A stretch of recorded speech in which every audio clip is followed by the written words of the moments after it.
Hello, everyone. My name is Bruce, and tonight on Khy's Musings, we Yep. have a set of special things we're going to be doing. If I do have, this is one of the last episodes I'll be filming from the command center outside of San Antonio. Here is the giant ring that we live on in our Halo universe. Just kidding. That's the giant light ring that will be replacing the need for me to have this little ring light. I still could put a ring light, connect it in and plug it in, but I've got this giant fucking LED thing, and this is my going away present from what I understand, which is awful nice of him. Very nice people, Amanda and Chris. They're great people. They have 5 dogs. If you've never lived in a house with 5 dogs that love you, I thoroughly recommend at some point live in a house with 5 dogs that love you. What are the Welcome, Six insights? Nations. Ew. The final member of our cadre has arrived. So, Six Nations, as a continuation from the gaming stream which we did earlier, you had a problem with antifreeze. Oh yeah. So my aunt Deb, she's got a 2001 Acura, uh, frickin' ST. It's got an issue with the radiator. It was spraying antifreeze. She's been using the green crap since I think she got it from my aunt Sharon in 2003 or so. So the car is 24 years old. We found out that certain types of antifreeze are bad for radiators over time, and 25 years, give or take, it finally wore out the radiator. The radiator on this particular model is kind of funky. Like we saw one where it had like two sections on the right and left side where you would connect the hoses, but this one has like a block in the center, and I guess it's like a cooling block for the radiator. It's a really funky design, and it's only a specific year of 2001 to I think technically 2003 for certain models. Ugh.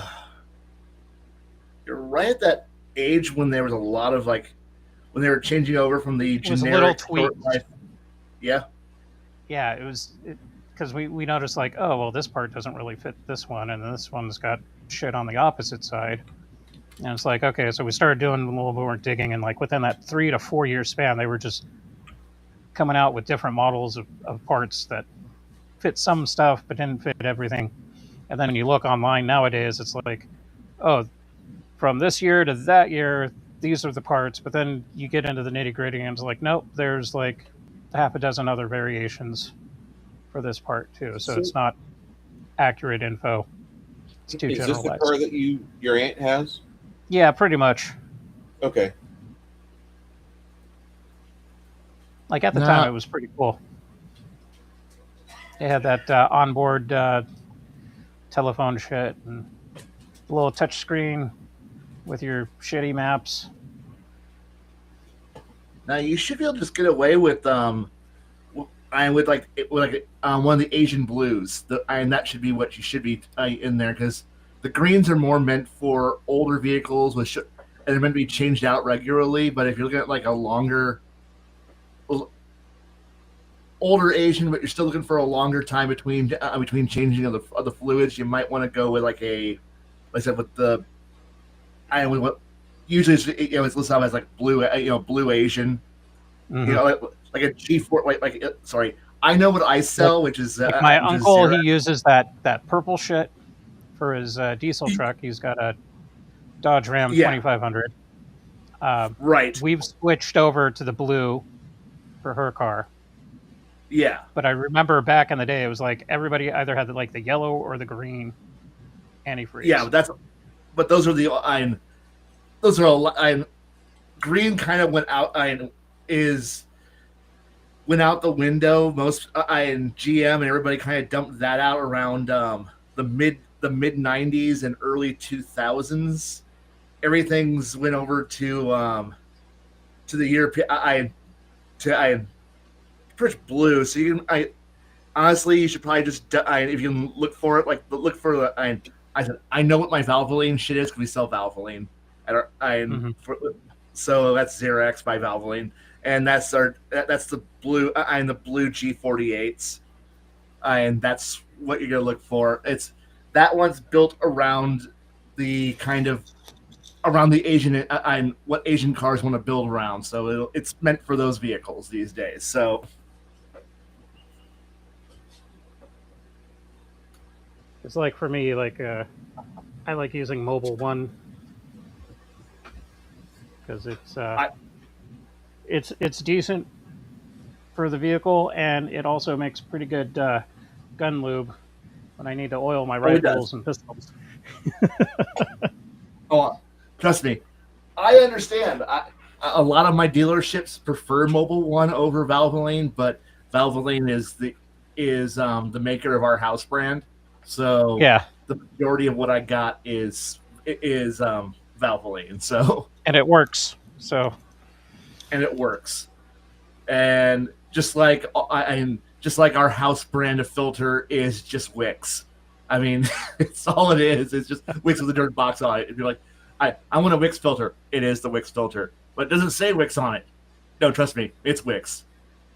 Unless you're buying for a German, like a Volkswagen or a Porsche, and then it's another company that is just a very popular brand for Asian for European cars, just in our box. What you do, and you're like, oh, wait, so that's it's the same thing. Everything's the same these days, guys. Just it's all the same fucking thing.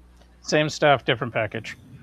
Oh yeah, no, it's completely the same package. I mean, hell, the differences between O'Reilly's and Napa might as well be the name tag on the front of the store.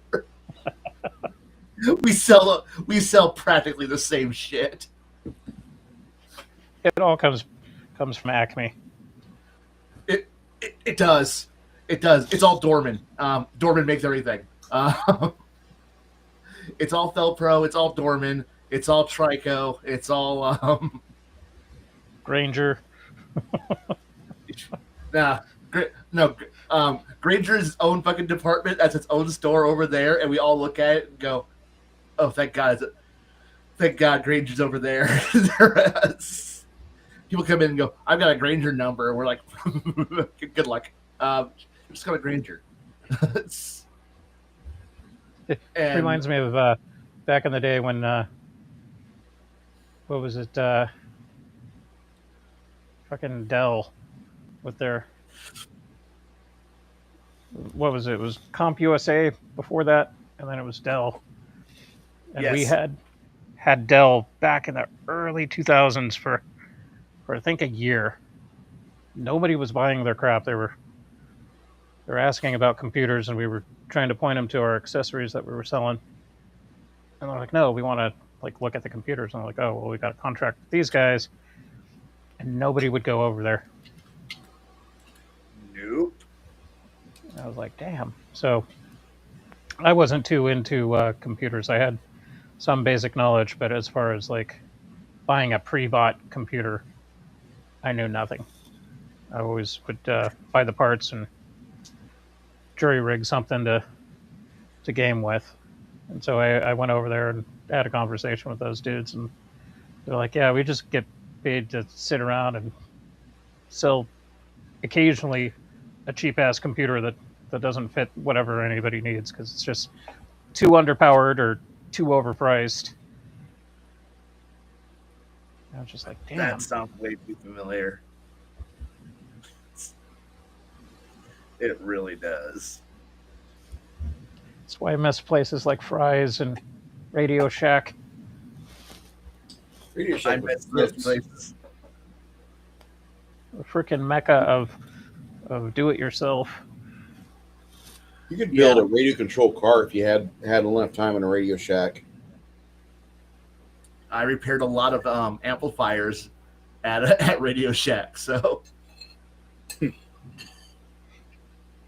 people would blow one out, and then you just take it over. I take it over to Radio Shack because if you know somebody who was the manager there, you can show up there after hours and hang out with your buddy, and then fix the amplifier at 10 o'clock at night. Yeah, crafting.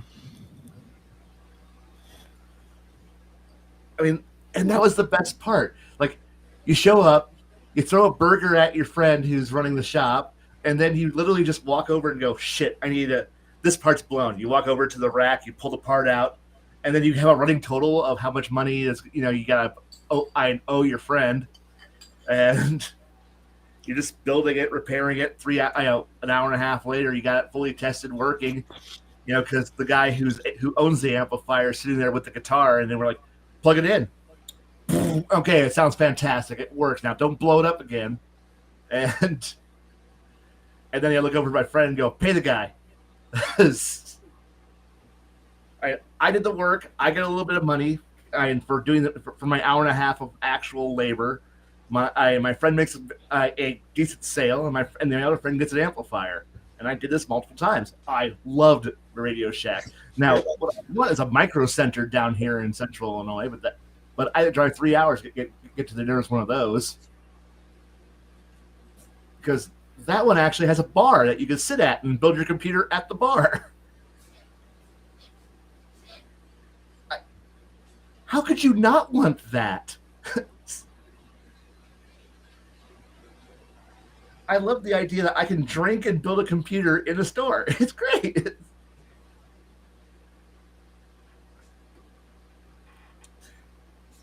Yeah, they're all made by nomads. Ugh.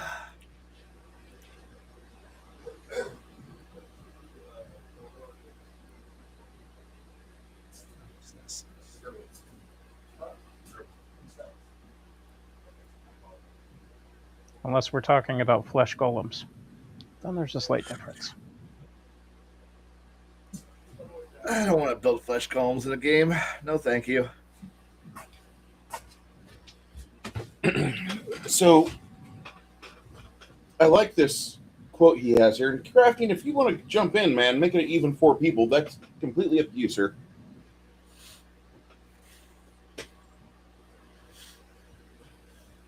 Don't reject nobody. Would like to think that today's game was really nice. Really just a fun kind of like little romp, although we sidetracked a lot as we do. But I was having fun with it. The audio and connection was really good. I'm kind of happy right now with the way things are working out. I don't want to jinx it. Your audio was fantastic. I've got a smartphone headset that I got directly plugged into the laptop. I've got a Targus power cable, which I should have got the first time, but I was like, Amazon has something for $16. I'm going to give it a shot. And it lasted about 2.5, 3 months. So it was to be expected. This Targus one was like $39. And it's a brand I'm familiar with. I know they work well with laptops. They're not as great as some parts, but it works.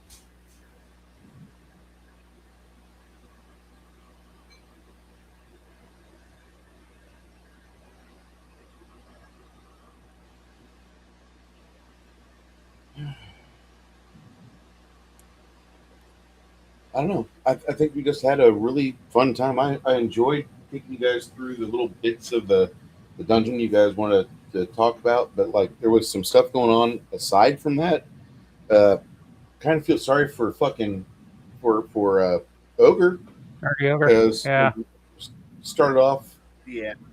with a cute little kitten, and by the end of like what 4 hours, the cat's going through arrest, and it passed before the game could be we could wrap up the session. So of course he left prematurely, which is understandable, completely understandable. But And we can totally relate to that. yeah, But like the conversation, I had to stop a couple. I get super retarded when it comes to this sort of thing. Like anytime that there's pets involved, I get all emo. Like the only other time that I got this emotional was when Paul Harrell was dying of cancer. His last video was um, like, "I'm sorry guys, I got cancer and I'm dying. If you're seeing this, I'm dead, and I apologize." And I was like, "Ow, damn!" Ow. Like the dude was such a cool guy, and then to apologize to everybody for dying of I think it was pancreatic cancer if I remember. Like, yeah, damn.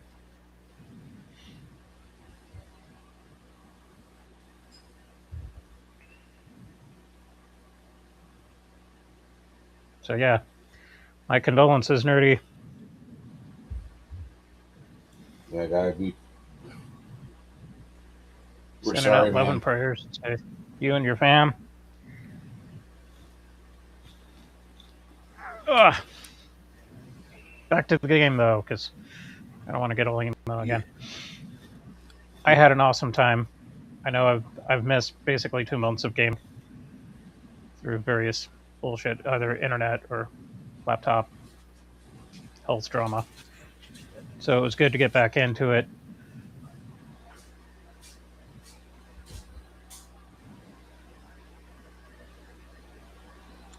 Yeah, we all have reasons why we sometimes disappear for a while. I noticed you know, there's something that I got to turn this to entertainment news real quick. Do you guys remember the movie The Color of Magic with Tim Curry? Yes, the Terry They Pratchett got miniseries. I think they did a number of them, if I remember I, correctly. I I never saw that. I never heard of it. Never knew they did it. And the other night I had it come Briefly, across when I my was still watching cable, I remember it popping up, and then we like got rid of cable right when it came on. So like, I missed out on a good chunk of that. Uh, what else was there? There was the Stephen King miniseries. I think the last one that I saw was like Rose Red, and then I didn't get to see the Shining TV series or anything like that. And occasionally those things are hit and miss. So every once in a while on the interwebs, I'll come across something like that. Yeah, I was not expecting this. So I'm looking forward to watching Tim Curry on a Pratchett. I'll be right back. I got to get my water cup. Oh wait, I got a No water cup worries. right here. I'll be right back. Be right back.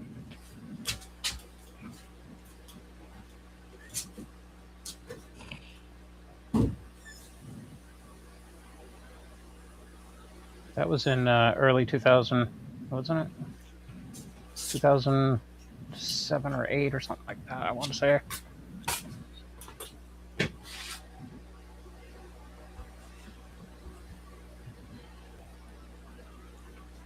So everything seems to be going pretty okay, kinda.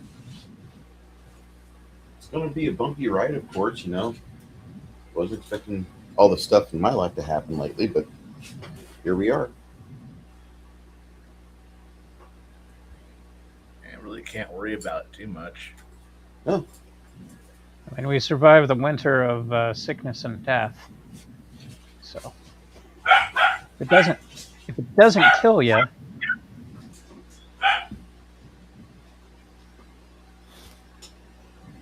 No, it's gonna be totally sick for the next 5 years. So it's cool. little puppy that you hear in the background, that's our Kaylee.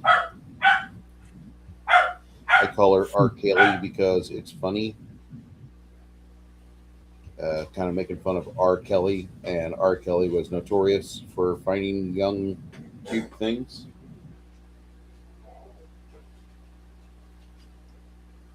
Crafting Gamer says Red Rose or Rose Red was such a good troll. Stephen King managed to make a shit ton of people believe that Rose Red was real. Say what you want about the man, it's an awesome prank. I never heard that, but I'm here for it. Sounds like it's an interesting movie. Might have to watch it with Janet. They one of these did days. it was a web series mockumentary to make it sound Really? like the Winchester Mystery House or something like that. Oh, that'd be kind of cool. That's funny because I remember my grandmother talking to me about Winchester Mystery House. Like she knew one of the butlers way back in the day.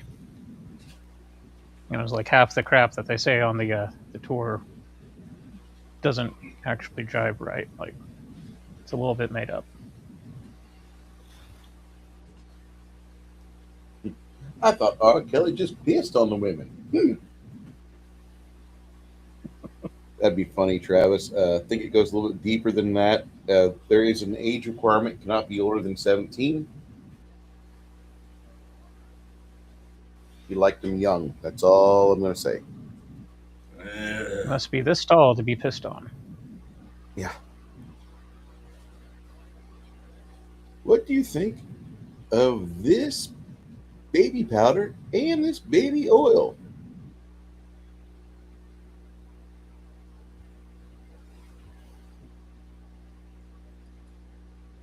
First they took Diddy's, now they took Maduro's.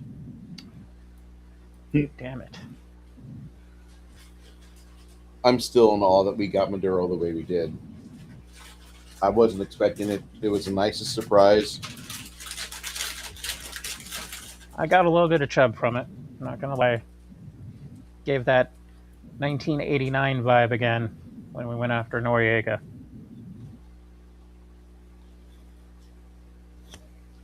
I'm trying to remember if I gave a shit about Noriega. I think 89. I was just so concerned that we had gotten the wall down in Berlin. Was Noriega after that? Because I don't remember that.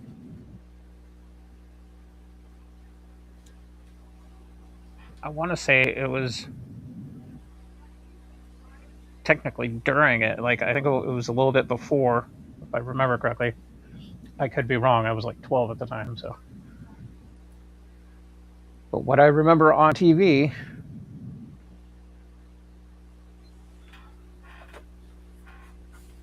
we hit up Panama, Berlin Wall came down, things got a little bit weird. Then 91, communism fails in Russia. Then we had the unpleasantness in the Balkan states.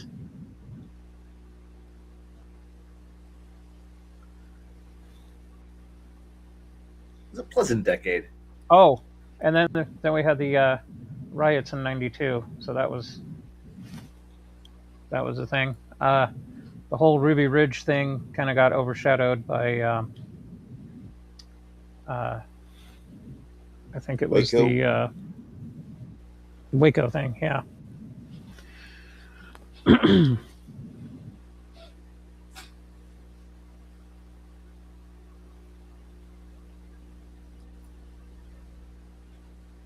Yeah, I remember. I remember Waco. I don't remember Ruby Ridge. Ruby Ridge, I had to read about, and months later, I'm Because like, wait, they what? went to trial basically when Ruby Ridge hit, so that took up all the airtime. So none of that trial got any of the coverage it should have got.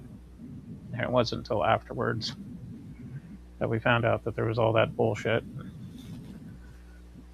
William Bard got those cops off the the FBI snipers off the hook.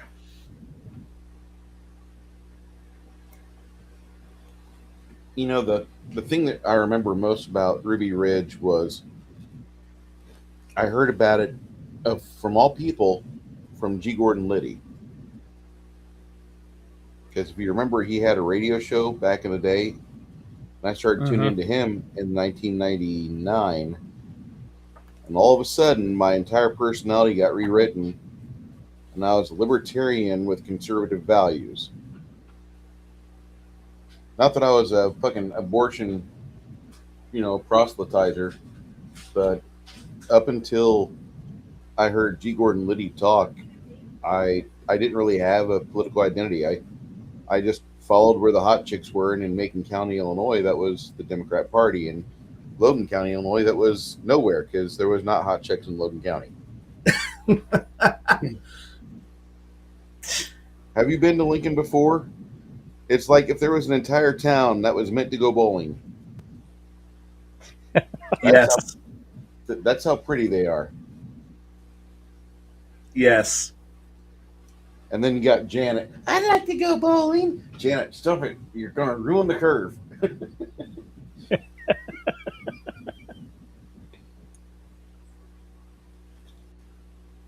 I feel kind of bad what I said to her tonight. Janet, I want to have you and Chris in the room together. I want to see who sniffles more. whose allergies are worse? Because the two of them, like, I'm hearing it from Chris on my right and hearing it from my left on the TV speaker, and it was just fucking Poor crazy. Chris sounds like he had fucking pneumonia or something. He Packing up sounded a lung. so bad today before the game stream. Like, I was thinking to myself, I can take you to the doctor, bro. I'll get you to the clinic. He's like, man, I'm fine. It's just the fucking mountain cedar. And I'm like, really? It's the air quality is. today. The air quality is like purple when it's supposed to be like white or like yellow. No, it's completely not where it's supposed to be at all.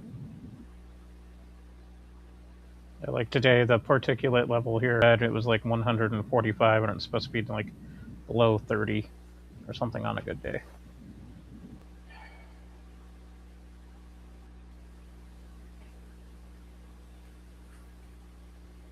So I'm glad I'm only allergic to bees. Like, it's too cold for the bees to mess with me.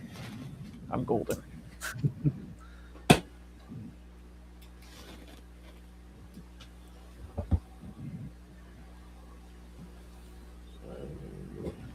Now that I said that, some fucking carpenter bees are gonna come out of the air vent or something, sting me in my sleep. So where we're at right now, our air quality is excellent. Enjoy your normal activities outside. But then I got to share this because you wouldn't believe me if I said, hey, no. This is tree pollen, Clear, sunny and it's day. very high. This is dust and dander, and it's very high. I don't recommend coming here to San Antonio greater metro area.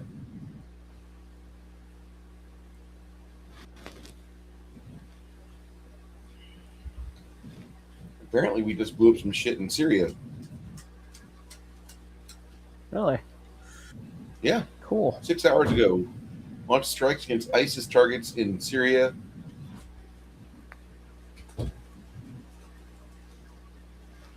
They were undocumented planes.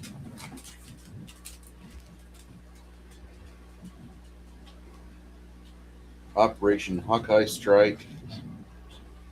Their response to the December 13th attack on U.S. service members in Palmyra, Syria, 2 Iowa National Guard members, and an American interpreter.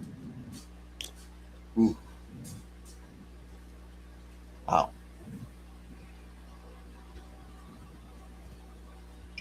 Didn't realize that was going on while I was running the game today.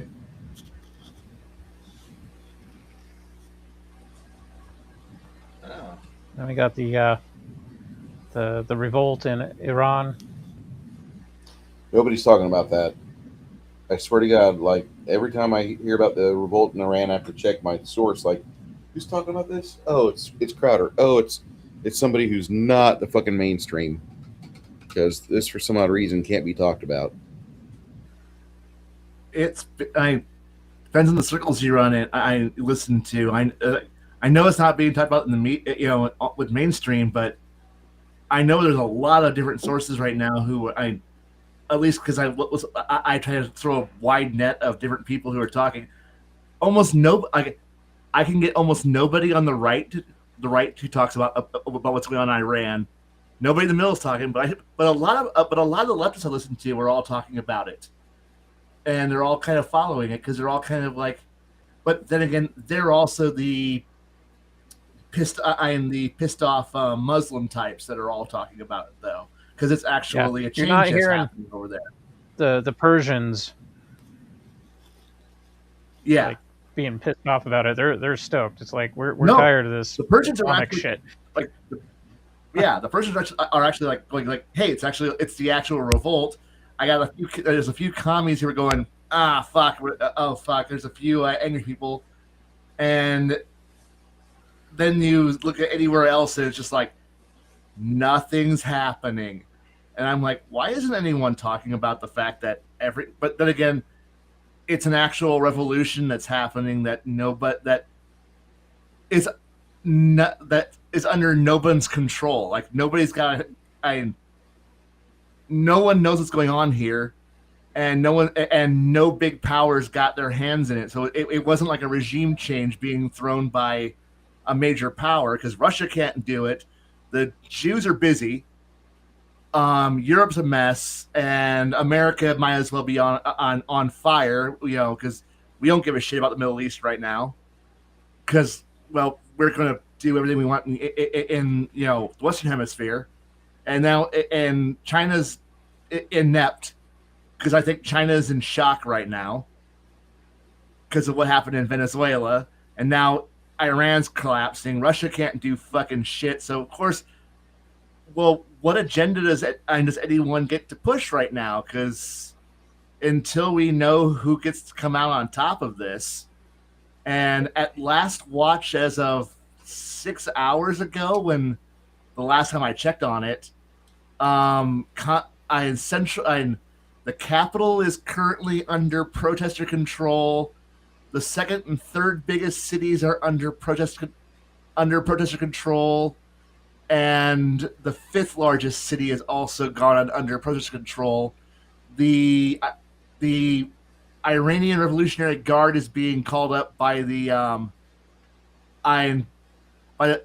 central government to try to because the police and local guard is actually choosing to side with the protesters. And in short, no one's got a clue, and because of the fact that they pulled the internet, they pulled the internet out, so it's pretty much anybody who's got only news that's getting out is satellite phones and satellite communications. But of course, since Reuters and the Associated Press have been pretty much burned by the West to the point where, well, CBS can't talk about anything unless it's been okayed by the White House, and the traditional press corps has been gutted. So of course you're not going to get any mainstream over here, and since it's not going to make Israel feel good, well, the media, the right wing media ain't going to talk about it, because if it sure the fuck doesn't get past Shapiro, fucking nothing gets talked about unless Walsh wants to talk about it. And well, and at that point, you can look over at who else are you going to listen to on the right. I mean, with the current right wing civil war that's happening, with following the death of the great martyr, may his blessed name be never bespoken or besmirched, lest you offend the chosen one. And how everyone props him up like he's fucking Jesus. Yeah, no, we're not going to talk about shit here, because no, we're in a complete and total chaotic state where nobody knows anything, nobody wants to talk about anything, and there is no central authority to disseminate the news. So we have to just steal fragments out from what everyone else in the world is talking about. But since nobody wants to talk about what the rest of the world is thinking, we're goddamn ignorant, fucking backwards bunch of fucktards over here who don't know shit. It's great.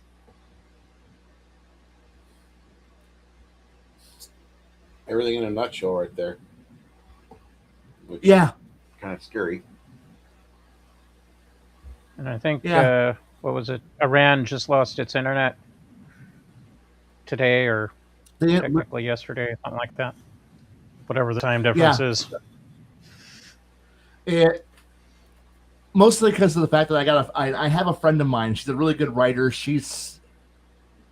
I was going to university in Iran right now, and pretty much when all the shit started over there, the central government I pulled a Russia and cut the internet and for to almost all the major cities.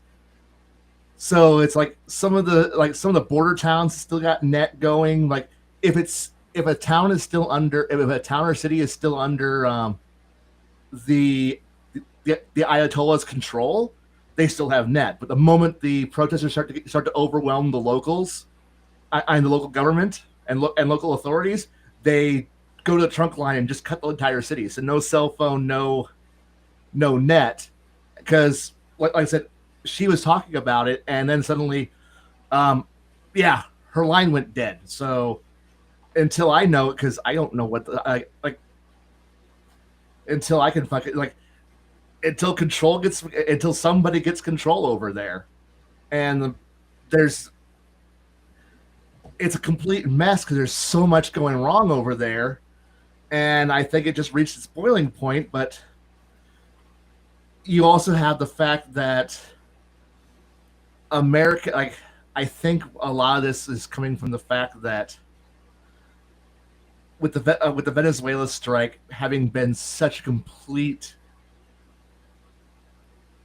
home run, like it was a fucking beautiful thing that happened, and it went fantastic. That it shook a lot of the totalitarian states that are out there, because you just showed that the leadership is vulnerable and fragile. You can take them out now, because the Chinese actually went so far as to actually erase from their version of Google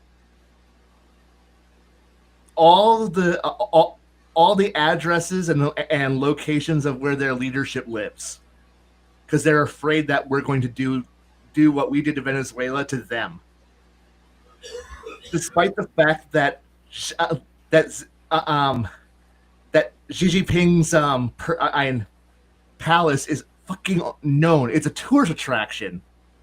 They erased it off of Google, off of Chinese Google, so that way you can't look up where any of the party officials live now, because they're like, wait, the Americans will come and grab him in the middle of the night, because we just demonstrated that you could have the best air defense system in the world, and we'll walk in, and in 2 hours walk out with a president in a bag, and that's terrifying a lot of people, because now it's pretty much one of those things where, and we've just now demonstrated that we don't play by the rules of, well, we don't go after the leadership, because I think that's one of the funny things is that for so long, for the last 30 years, we've been playing this garbage little game of, no, we go after governments, and then only after we've conquered the country do we go after the leader,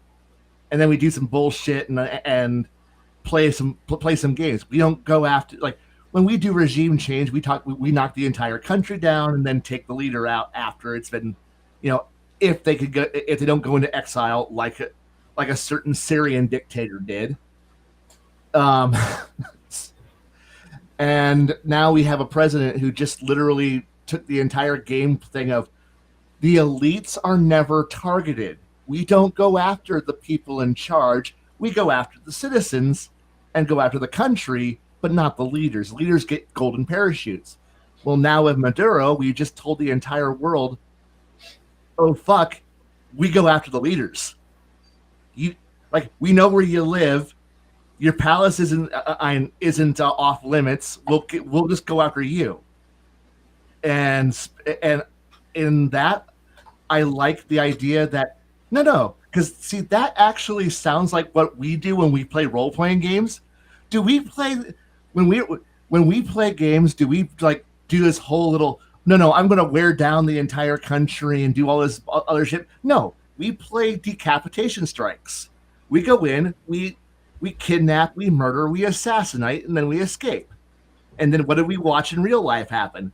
We went in, we blew up a few things, knocked out a couple of stuff, killed, I kidnapped the one guy we needed, and then left.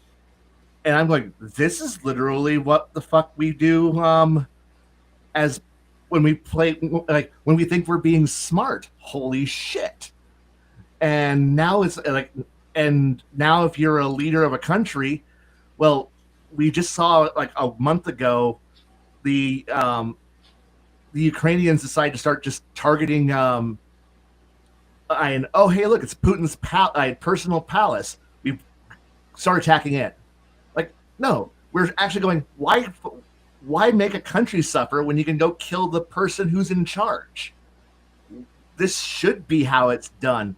Like honestly, I'm waiting for somebody to do it to us. Is why gut a country when you can just gut the 20 people who run it? And now we're going to a point where, well, shit, we just demonstrated that we're willing to go after the head guy. Maybe a lot of us who just go about our daily lives might end up start seeing the idea that the power politics that's going to happen is no longer game of nations. It's going to go back to being games of assassinations and special forces, which is kind of scary, but also kind of interesting to see where it develops. Sorry, I was just sorry to just talk like that. It's all right. I thought it was kind of funny that, like, yeah, we're going to probably talk about Maduro a little bit.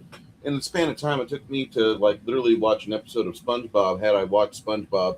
When the SpongeBob started, it was President Maduro. When SpongeBob ended, it was inmate Maduro.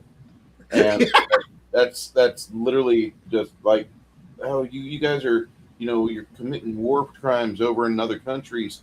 Where? What did we do? We were undocumented, bitch. That's kind of how it was. We didn't stick around. It was literally, we just saw a fucking 360 no cap, fucking no damage play of Splinter Cell 3. And House Atreides had the frickin' Fremen Sonic tank upgrade. Went in and zapped Maduro's guards. I don't think that happened. This is of course the hearsay. They drones flew in, shut the radars down. A bunch of people got hit with a weapon. Incapacitated guards gave them nosebleeds. No, the guards are the fucking tutorial level before you play a war game. Like the shit that was in Venezuela, they were number 16 in the world size wise, training wise. Incapacitated guards and gave them nosebleeds. So was it like Mariah Carey Christmas, or was it Whitney Houston, the Guardian soundtrack that they were blaring? Oh my god! Actually, the funny thing is that after the strike last weekend, weekend on Maduro, which it was kind of fun when during the press conference I was at work, and so we just ended up watching the entire speech. My boss and I and another driver were like, just turn the speech on our TVs at work. So we watched that. But then watching how the Chinese netizens, because I follow a few people who are expats, Chinese expats who they love the country. They love their country, but they loved it in the era before Xi. So they're like, no, we liked it the way it was. We don't like what it's currently. So they left, but they still have a bunch of people who they know, so they get to see all the funny, dumb shit that's happening in China, and then they decide to record it and then share it with other people. So that way you can see how bad the country really is, so without having to look through state media. The jokes that the Chinese have been making about themselves, about their own government, have been kind of terrifyingly bad, because to make fun of how bad their radar is, and that we flew over it without fucking being spotted. It's the H9, the best of the entire Chinese government right there. It was, it's on par, equal to the S500 series system that that Russia gave them, and it's the best. It's meant to find all American stealth things, and it failed miserably. Didn't do shit, and one plane got hurt a little bit and came back and it'll fly again. So the Chinese were making fun of their own system by putting box springs on bedposts, in their front yards, and going, "We now have high-tech Chinese radar," and it's like, we are now as good as the Chinese army. Now, mind you, almost all of those videos got pulled down almost immediately because, by God, the censorship in China is insane. But the families have been sent to the re-education camps. We'll never see them again. Oh God, yeah. But for like 4 to 5 hours, there was some fucking great memes that were going out there of people filming bed springs on bedposts, on put up on clothes drying lines, and saying they are now we are now protected by the best of Chinese radar. And it's like, it's bad when your own country is making fun of because it'd be as if we made fun of ourselves as bad as we are. We really don't make fun of ourselves to that. Like, we make fun of ourselves, but we don't make fun of ourselves to that level. Like that's like bordering on like mandatory fun or habitual line crosser jokes on that level. But none of those jokes will make it over to the States, because unless you were looking for it during that 5-hour window, you never got to see. You won't get to see it, and it won't come out here because, well, yeah, it got censored hard, and plus the firewall is a real thing. It's hard for us to be able to get onto their net, but they can come to ours kinda sometimes. And it's a really hard thing. There's only a few windows that you can get net out of there, and that's mostly if you can either VPN and know people outside the country, or you're going through the few remaining channels for net that's like in Macau or Hong Kong or a few other places. But yeah, for the most part, it's locked down really hard, so everything's like sanitized by the government. And I know that's kind of where our own government wants to take things, where it's like, if you say something that's wrong, it's obviously bad and needs to be censored immediately. And, well, hopefully we'll stay a free enough country that we'll be able to go, no, fuck you, I'm going to say it anyway. But there is that fear that we could start seeing people being, no, that's wrong. We saw that 4 years ago, when you say anything bad against the jab, or bad against the former president, or you like the current president, then foreign president, and then he got censored horribly, and now the same tool, but we never got rid of those tools. Those tools are still in place, so we could. It's just right now everyone's sucking the dick of the current government. So, if they say censor shit, they'll censor it because, well, we've got a lawsuit happy faggot running the government. So, sorry, baby fucking faggot running the government right now, whose feelings are so fucking easy to hurt that I've seen 5-year-olds I'm with greater resilience and tolerance to being not a cunt. And who, yeah, so it's like, I support some of what he does, but man, do I fucking hate some of the shit.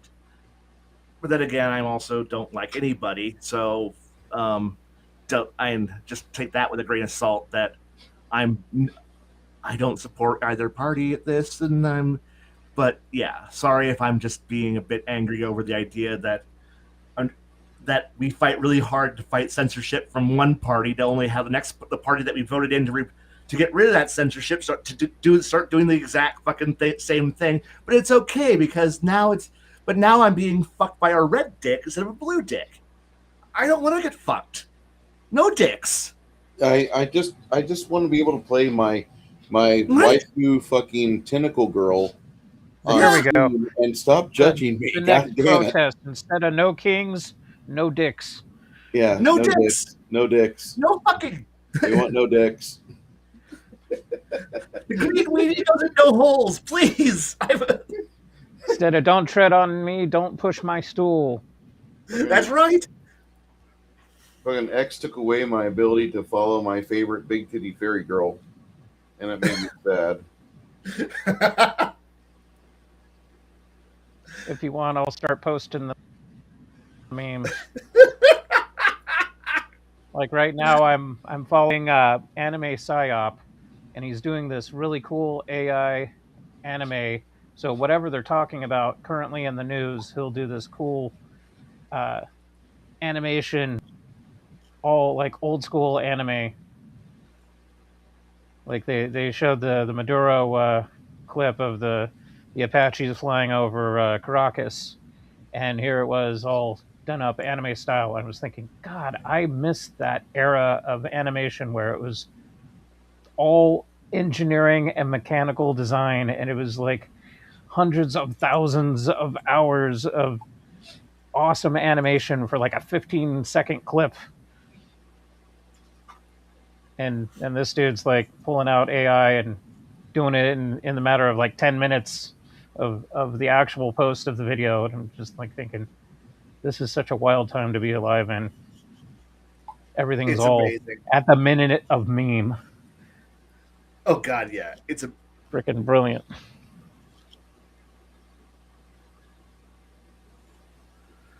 So everything that's been going on,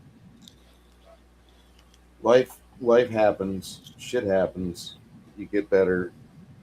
You learn from mistakes. Hopefully, I made the terminal error to not marry the right one. That's on me. But I'm having a blast right now, and a lot of this is humor caused by the bad decisions I made, and I'm willing to admit it. But I've also got to tell you that if all of this had never happened, I wouldn't have a stupid smile on my face so fucking bad that I'm literally laughing my way into a new housing situation. Oh, that reminds me, my aunt wishes you a happy birthday. Oh, And very well. I was briefly telling her about your situation, and she had some choice words to say. And then she was looking up the local laws in Texas to see if you were to end up getting screwed over, and it looks like you'll be in the clear, according Yeah. to because if it was 10 years, that would be a whole nother matter. Yes. But Been married for 3. I was just like, yeah, I don't think it's been more than maybe 5 years of them being together. I don't know exactly how long they've been married, but I worry because I know, like in California, a dude can get dicked out of like a lot more than just his net worth for frivolous shit. And I'm like, I think Texas has a little better legal system than Cali right now. Yeah, and I'm really impressed. I had the power and utilities shut off yesterday, and I've not received any complaints. So I'm kind of wondering now, okay, is she still in the apartment? Last time I was there, she was definitely in the apartment, and she would wreck the place. So I know I'm going to get a call about, hey, I don't know if your deposit covers all this. I'm like, well, you knew that she was there still. You guys did nothing about it. She gave you all the signs that she was not mentally well, and you saw her on a daily basis complaining to people that she didn't have any smokes and I wasn't taking care of her. But you guys did nothing.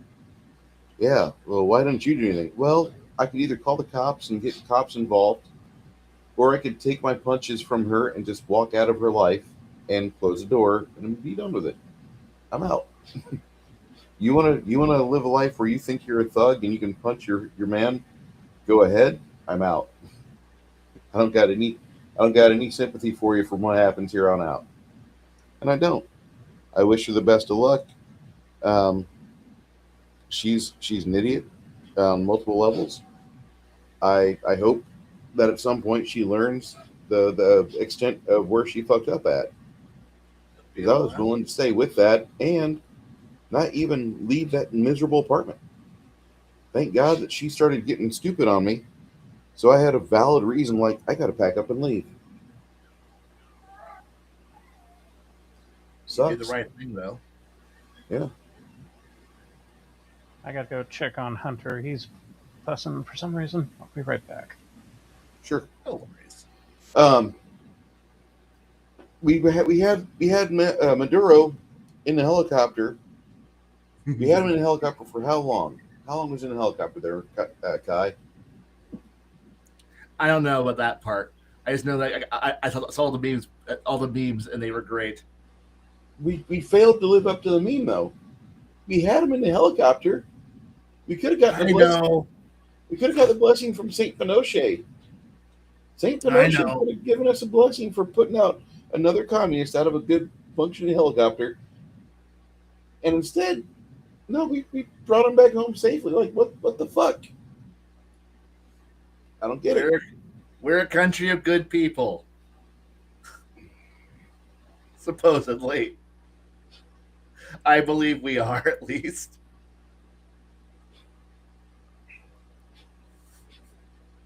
Should have, honestly, but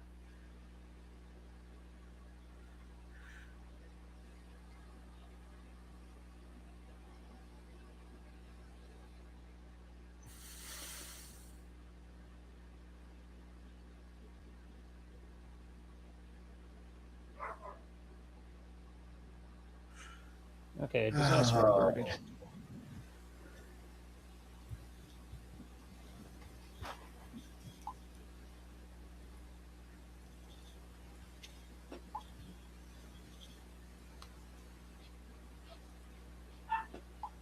So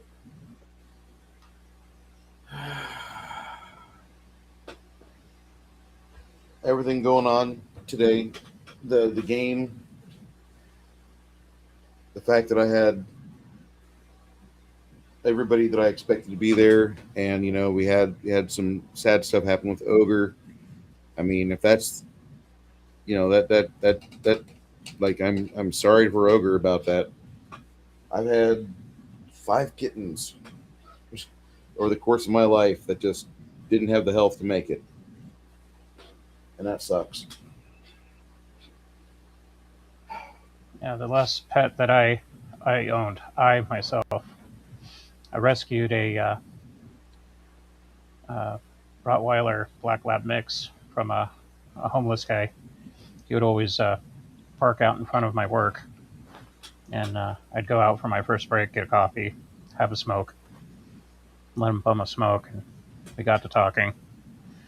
And one day he said like he had to go to Oregon to get his paperwork so he could finally get all this identification and whatnot, so he could get housing. He was going to come back down, but he had to go to Oregon to get like a birth certificate and some other stuff. But he had this dog, Josie Lynn, and he didn't want to get rid of her, so he was like trying to find somebody to take care of her while he was gone, because it'd take a couple of weeks before the dude could come back to town. And so I called up my girlfriend. I'm like, "Hey, you want a dog?" Told her the situation. So after work, we meet up with him, take his dog off his hands, and for a couple of months, we had a great relationship with this dog. Very loving animal. And then one night we go to have dinner at our mom's house, and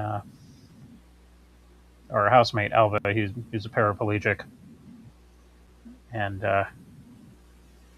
got around in a wheelchair. He used to be a contractor, but he got drunk one night and decided to walk along uh, Westcliff Drive, and tried to piss in a bush. Well, he ended up falling down this cliff about 60 feet, ended up becoming paralyzed from the waist down from the injury. Hmm. So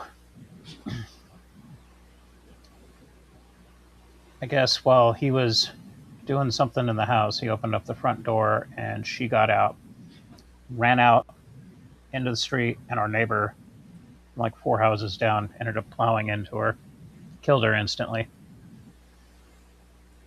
And when we got back, we heard how he had run her over, and he felt really bad. So he took her to the vet, hoping that maybe they could fix her. It was too late. And so we paid for the funeral expenses and all that. And we ended up getting a hold of him, and yeah, wasn't his fault. And we thanked him for going the extra mile. And don't feel guilty about it. It was just one of those life experiences. Wrong place at the wrong time type of thing. And that was hard for me. I got attached to that dog. What was really weird was like she would sleep in between me and my girlfriend on the bed, and the night that we knew that she died, I felt what it felt to me was the dog was crawling into bed and like nuzzling next to us like she always does. And I'm thinking, like, is this all in my head or what? And so the next morning I wake up and I turn to my girlfriend. I'm like, hey babe, gotta ask you something. Did you notice anything weird last night other than Josie Lynn not being in the bed? And she's like, I could have sworn she climbed into the bed. She's like, I felt the depression of the dog on the mattress in between us, nuzzling where she normally does. And I didn't want to say anything. I was like sitting there thinking the same thing last night. And it was such a trip. I don't know if dogs can be ghosts or anything like that, but that was an odd experience for us. It's pretty badass. Yeah.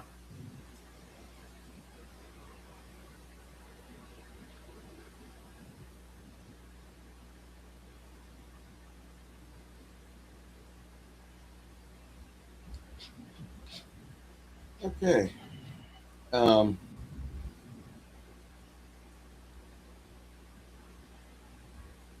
Have a good one. Hey, buddy. Here. What's up? It's Brandywine Dog Academy. Good girl, Sasha. Go to the kennel. Go to the kennel. Look what we got. Ooh, we got some Chick-fil-A. Ooh. Ooh. You want one? Yeah? Not a fan of Belgians, okay? What's this? Get in the kennel. Get in your kennel. All the way. She does Good girl. everything that he tells her. Ooh, what's that? What is this? Ooh, what? Chicken nuggets? Chicken nuggets? Ooh, we got chicken nuggets. Oh, yeah. Place. Good, couche. Sit pretty. Spin. Spin. Spin. Here. Yes. Free. Yeah. That is an amazing Malinois. Good looking dog. Not my favorite by any means, but appreciable. Something we haven't done? We haven't done any reactions. Like, we've done a few things reacting to this and that, but we haven't done reactions. And Crafting, if you're still out there, if you want in, you know where to go. Here's my beloved hometown of San Antonio.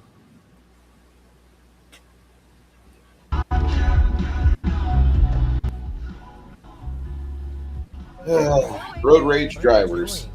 It's one way. Babe! Move!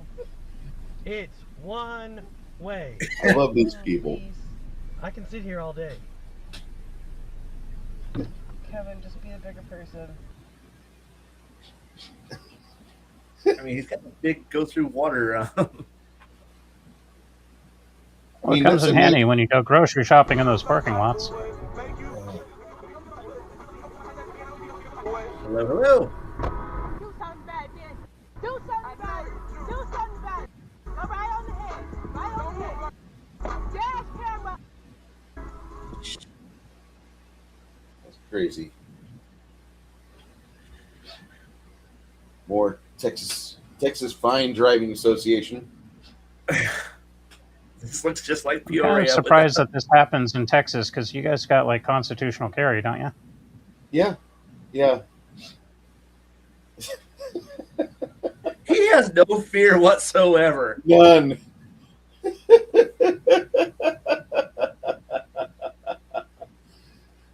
And so the officer goes after him.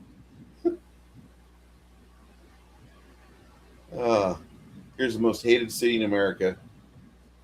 It's the most misplaced city in America, Austin, Texas. Like my aunt loses her shit with people that drive bad, and I'm thinking like it doesn't pay to get that upset, No, especially if you can get shot. no, not into getting shot.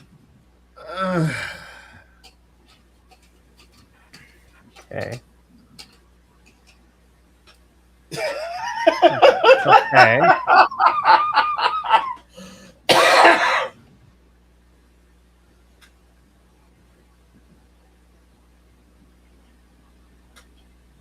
And they won't. The police will not. The police looked at that and said, "God damn it, no."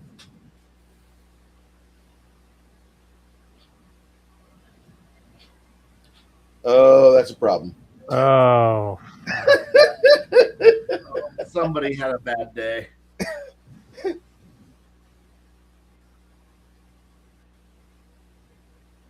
How do you lose a trailer? Well, you go over 70 miles an hour with a shitty tow trailer. hitch. Yay, ball joint. And ball hitch. Hey, Mobius, how you doing, sir?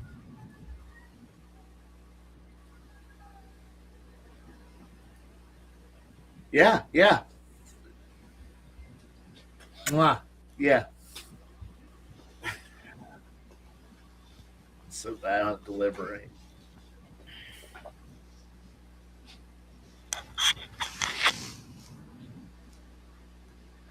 All right, guys, it's called a zipper Migrate merge. into the living room because Hunter can't shut the fuck up.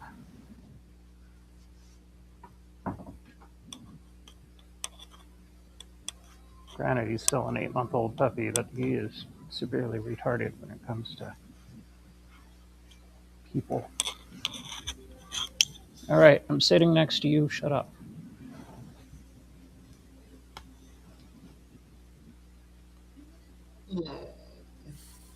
Say hi to the camera, you little shit. Aww.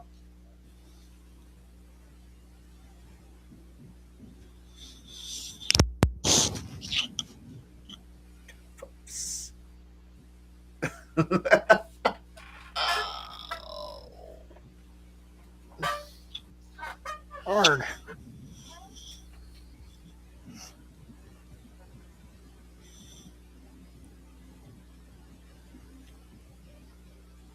Here. There. Say hello. Aww. Miniature Dotson.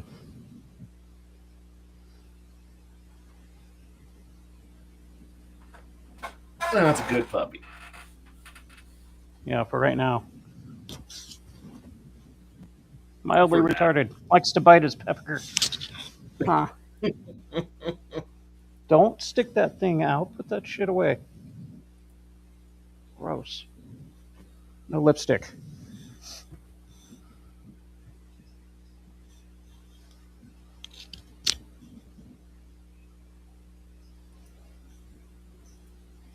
God, I do not like the new Broncos.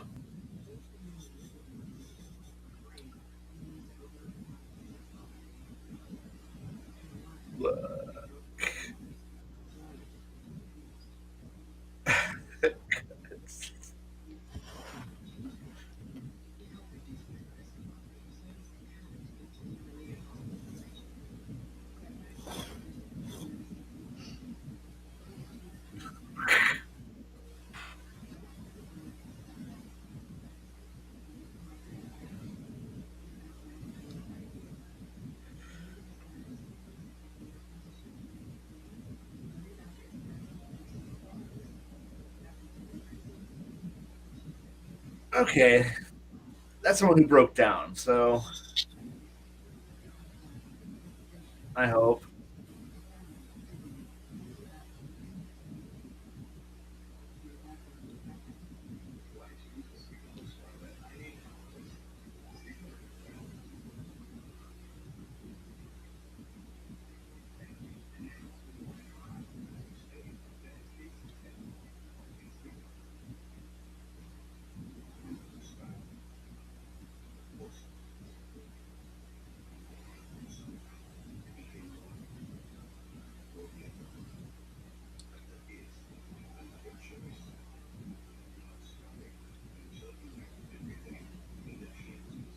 The car might have gone into limp mode.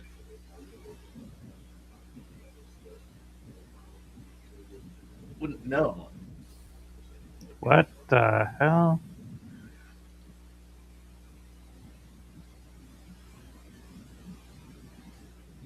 Jesus.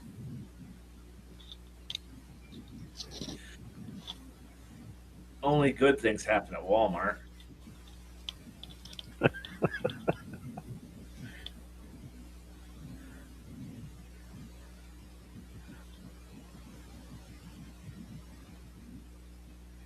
Yeah.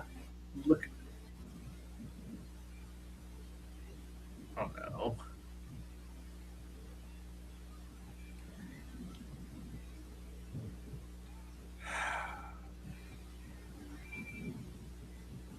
Well, at least it was.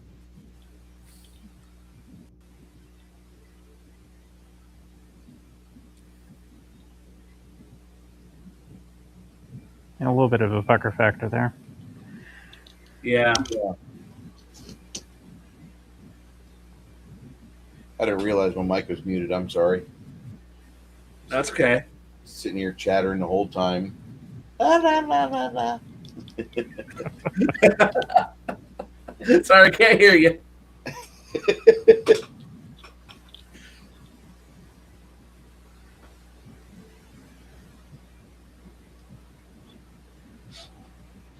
Now that's the fucking road rage there. Yeah. You seriously got a kind of a problem there.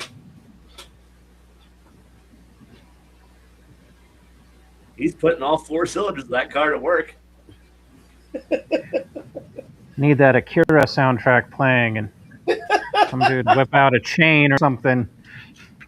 Oh yeah, a pipe and some bad lighting to go follow behind you.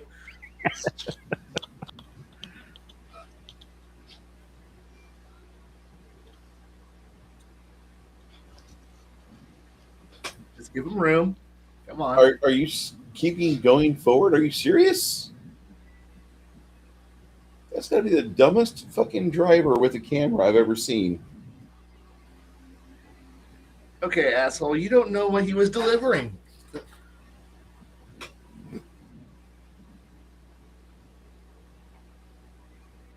Oh, hey, you figured out how to brake.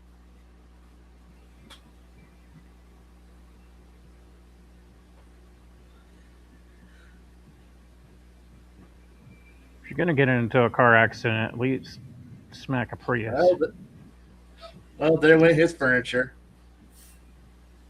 And if you're ever interested in the semantics of this, we're watching dash cam lessons, and it's not going to go against my channel if I watch somebody else's body cam or dash cam footage.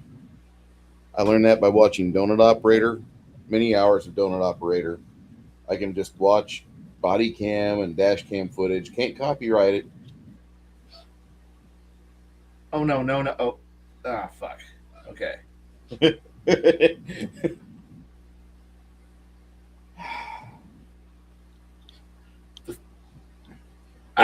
Some of you people, oh man.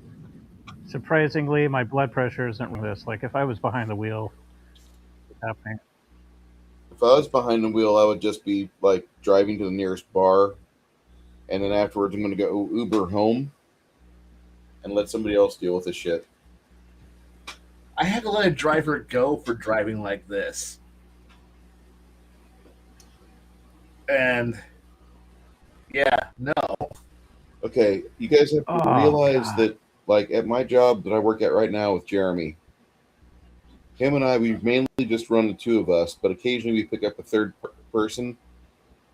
And he had a kid with him one night, and he wanted me to, see if he could drive. He's got a CDL permit. We're going to see if he can go for it because the ideal guy would be like 20 years old, got my CDL, and I want to drive a shit truck, a shit sucky truck. Cool, we can mold you, make you into the man that you be in 20 years, and you'll have money, kid. This kid didn't understand what the fuck I did because the first job we did, he vomits all over the place. And so I had to send him like 75 feet away from the truck so he wouldn't like continue to be a vomitorium, a fucking vomit fountain. I was disappointed in him. After the first job, I took him home to his car, or took him back to go pick up his car so he could leave for the night. Jeremy's like, "What happened to him?" I'm like, "I don't know. He vomited the first chance he got." What?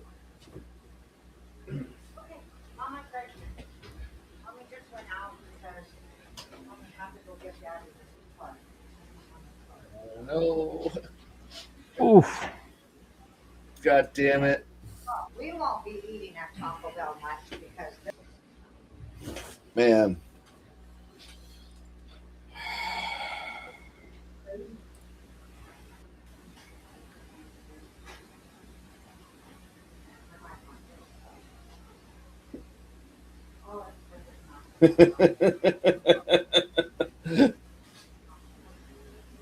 But baby zipper merging, right? That's That's not how a merging works. I'm gonna clean up a mess to make more of a mess. Yeah. I didn't realize he was that bad.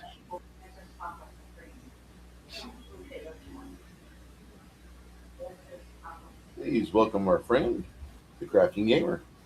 Hey there, Crafting. Woohoo. God, I'm glad I don't deliver anymore. You don't miss going to big cities like Chicago and having that happen to you? Yeah, no, I am perfectly okay with not having that.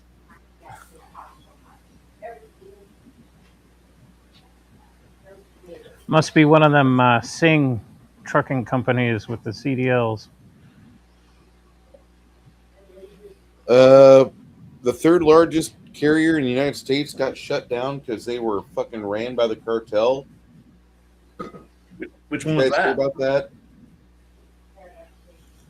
Oh man, Which that's company was bad. this one? Yeah, about 20 years ago, we ended up losing our shipment for the day. And normally it's a couple hours late, and they roll in almost about lunchtime, which kind of sucks because then it puts everything back about an hour or two. And it didn't show up, and we're like, "Huh, that's odd." Normally we have like some shitty new driver or some sort of screw up. Turned out that somebody had stolen our truck, chopped up several bodies, threw the parts into various trucks that they stole, and then it ended up being part of a crime scene. Wow. I was about to say we had something similar happen when my mom was working the snack shack, but I guess not. Because my mother was like, back when I was like, I don't even know how many years now, but there was like a flea market here, which is, long story short, the sisters of the owner sold the market from under him, but I don't want to feel like getting into that, honestly. We'll just leave it at that. But my mother for a while owned the snack shack of the flea market. One day, we went to get our order of ice cream, and it wasn't on the truck. We find out a week later, because they think they replaced it because it wasn't on the truck. One of the employees, in a fit of rage for being fired, stole just random ice cream, and our entire allotment for ice cream of that, like 2 weeks, I think, I forgot exactly what it was stolen. They're just like, "Yeah, I'm gonna take this." Yoink. Pretty much.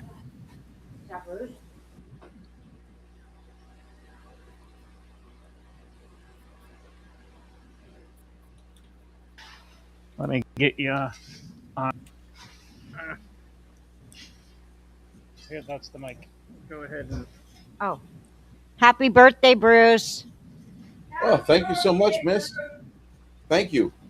That was Aunt Deb and my mom. Did you guys hear that right in the background? Happy birthday, motherfucker. That was my mom. Saying no funky stuff. You sweetheart. She'll stab a man. I have, my mother makes a lot of bold claims, but I have absolutely no doubt under the right circumstances, no matter how she'd feel afterwards, she would beat the crap out of someone.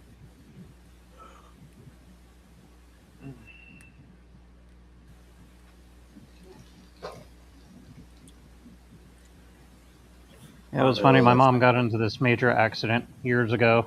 Basically, squished in between like 3 vehicles. Yeah. And ended up slamming her face into the steering column. And so she had this scar on her chin for the longest time. And we went to Jack in the Box to get something to eat, and these little 10-year-old punks are talking shit about her. And I'm looking at her, and we're looking back at them. And my mom turns around, and she's like, "See this scar? I got this sticking a bottle to the face. You want to see what happened to the man that I fought back with?" And the kid's like, jaws dropped.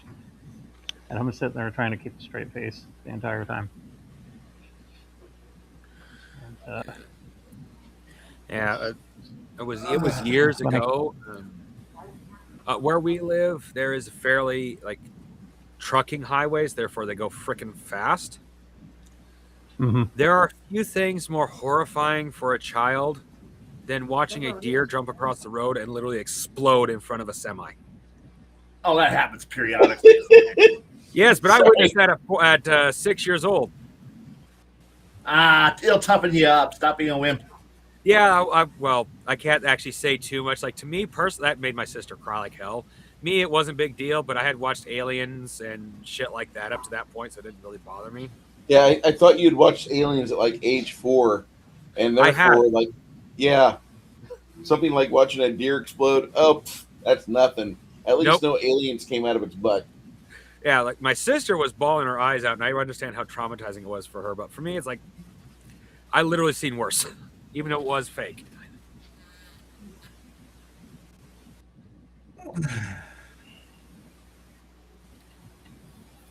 Our trip through Winnemucca had the truck and the trailer, and the jackrabbits were crossing the street late at night, and I see one it got hit, and then it got dragged underneath the wheels of the trailer, right in full view. We had the brights on so we could see what was going on, and this ginormous rabbit is just getting chewed up before it hits us.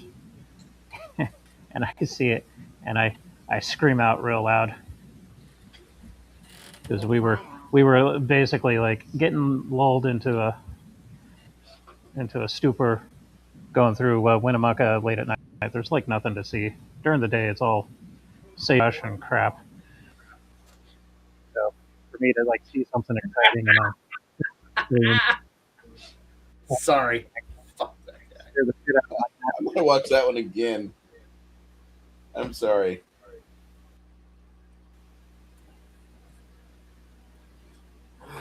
And this one's just late night driving. Car, that was funny.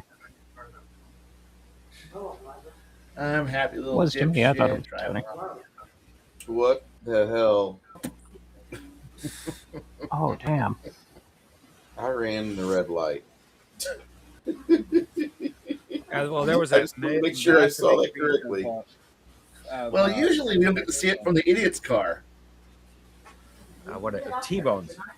When a bunch of Californians moved up here, because for some reason they thought the California stop was in every fucking state.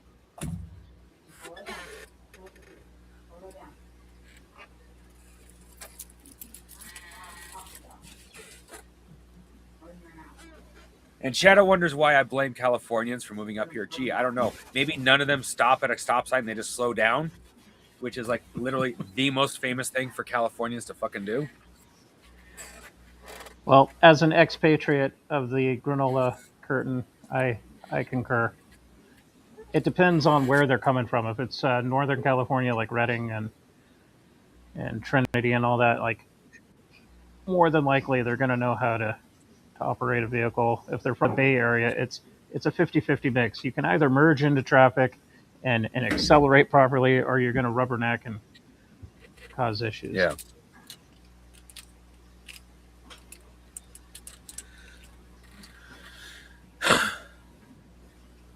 Oh, fucking! As someone who likes to ride a bike, that made my heart skip. That's a pucker factor right there. Bikers are just. I mean, Japanese kamikazes are safer than bikers. Yeah, I will say this right now: is as a biker, you are not a pedestrian. Do not treat yourself like one. You are a fucking vehicle. Treating yourself on a bicycle like a pedestrian is a good way to get hit by a car.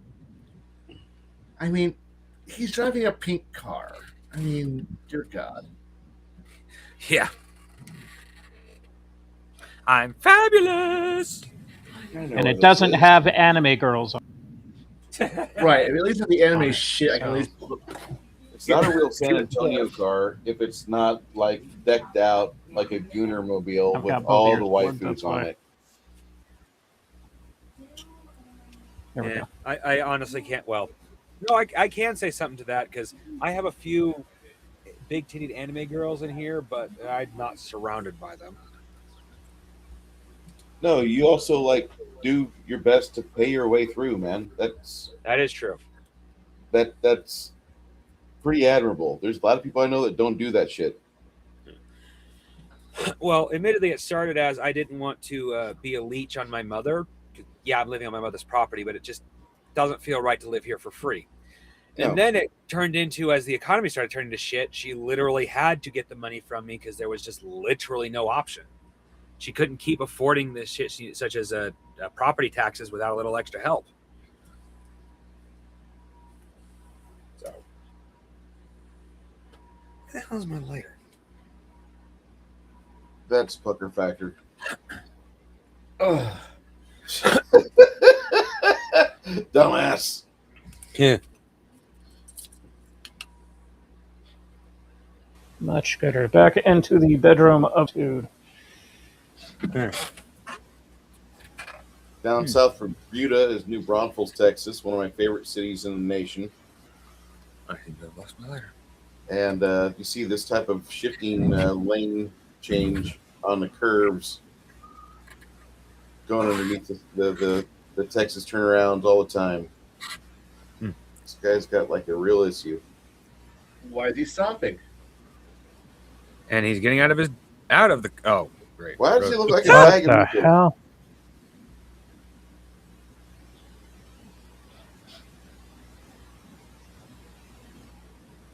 I'm a disabled vet. Yeah, all of us are, fucker. Talk to my knees about this shit. Yeah, well, if you want to go by AARP standards, I can make a similar claim. I'm the grandson of a vet. Not the great grandson, the grandson of a vet. I'm sorry, vet does not give you the right to be an asshole. I will respect the fact that you fought for us. That doesn't give you the right to be an asshole. Correct. Unless you're trolling like Bruce. And I'm sorry to say that your injuries are not service related. I know, right?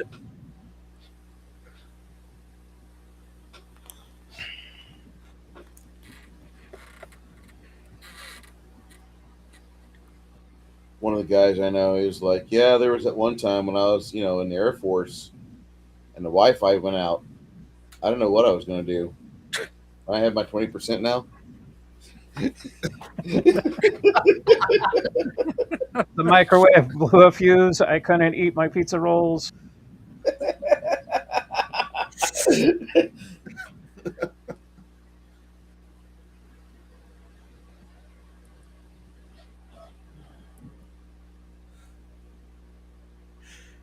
Standard Rio Grande Valley driving. Shit.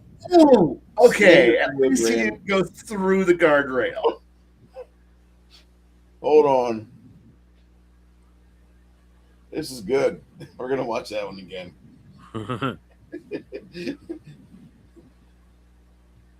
Oh, Road the Buster.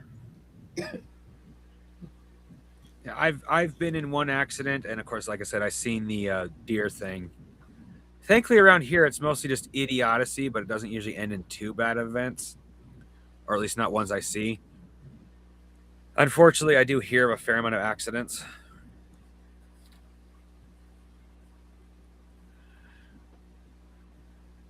as a Worst survivor part about it is the of accident I was in was ultimately not that bad. I ended up making it worse by sticking half my fucking body out the window while we were spinning in a giant circle.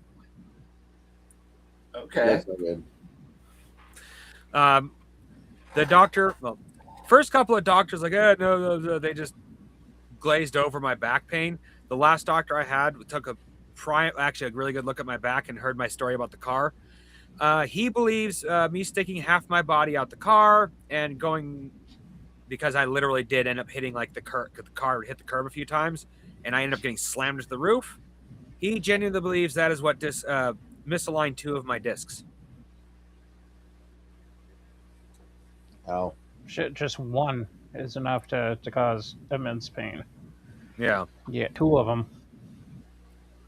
If they're bulging or fractured. Well, his exact words was misaligned. At this stage, he's not. He has warned me that I got a new doctor now, but she agrees with him. I have been warned that surgery may be a possibility, but for the moment, they're just going to keep an eye on it because ultimately it's more pain than it is a problem. Mm-hmm. As long as I don't do stupid shit. Anyway, I start doing stupid shit, well, it becomes a problem. Yeah, you old lady. You shouldn't have been turning around in the middle of the road. You. Where else are you gonna turn around in the middle of the road at?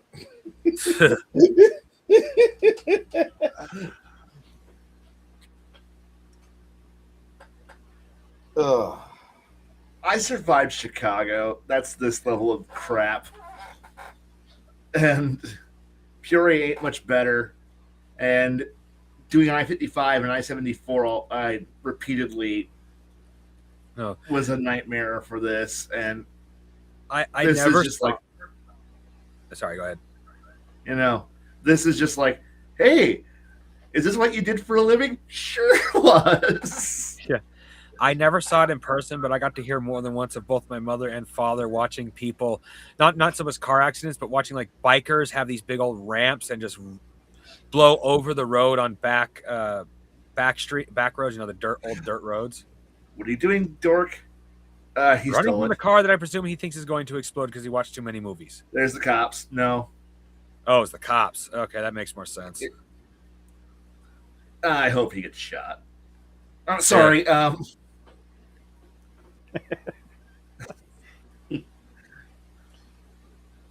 right, I was wondering when He gets everything that he deserves. Yeah.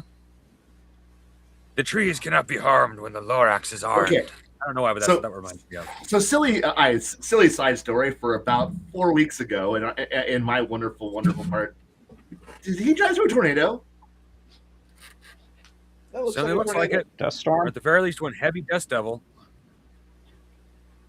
Either that or it's a hay bob. Yeah. Yeah. If you're over by Jal, New Mexico, or El Paso, that happens. So Just yeah, or does the coloration of those lights make me feel like that car's possessed?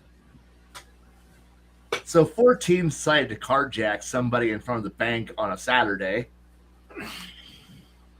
One of my drivers was, at the bank that day and watched it happen. And a bunch of fun stuff happened. The kids drive off, and then the car owner who got his carjacked realized, oh wait, I've got OnStar on my car.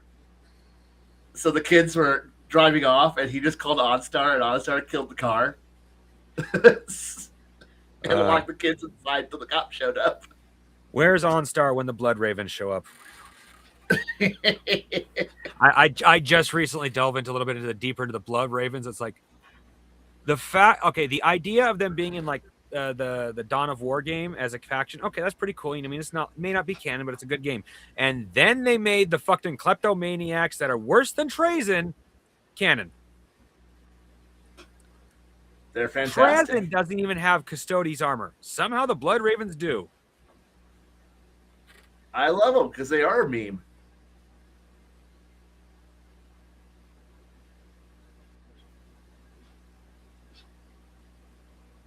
Is this guy having a fight with his car or something? I have no idea why he decided just to take it right to the wall.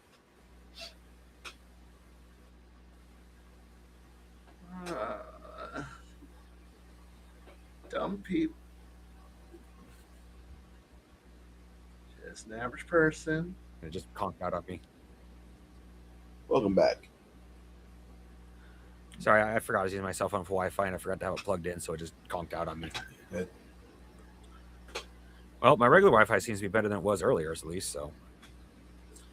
So, if any of you guys do end up coming down to the new Casa to hang out for a game day or something, just want you to know that you're going to be right next to a grocer. There's going to be a Whataburger within like a third of a mile. You know, Taco Bell. I could see that right there in North Idaho, but on purpose, not accident, because there are people up here that fucking stupid. Yeah, that happens. Driving El Camino on fire? Yeah. Okay.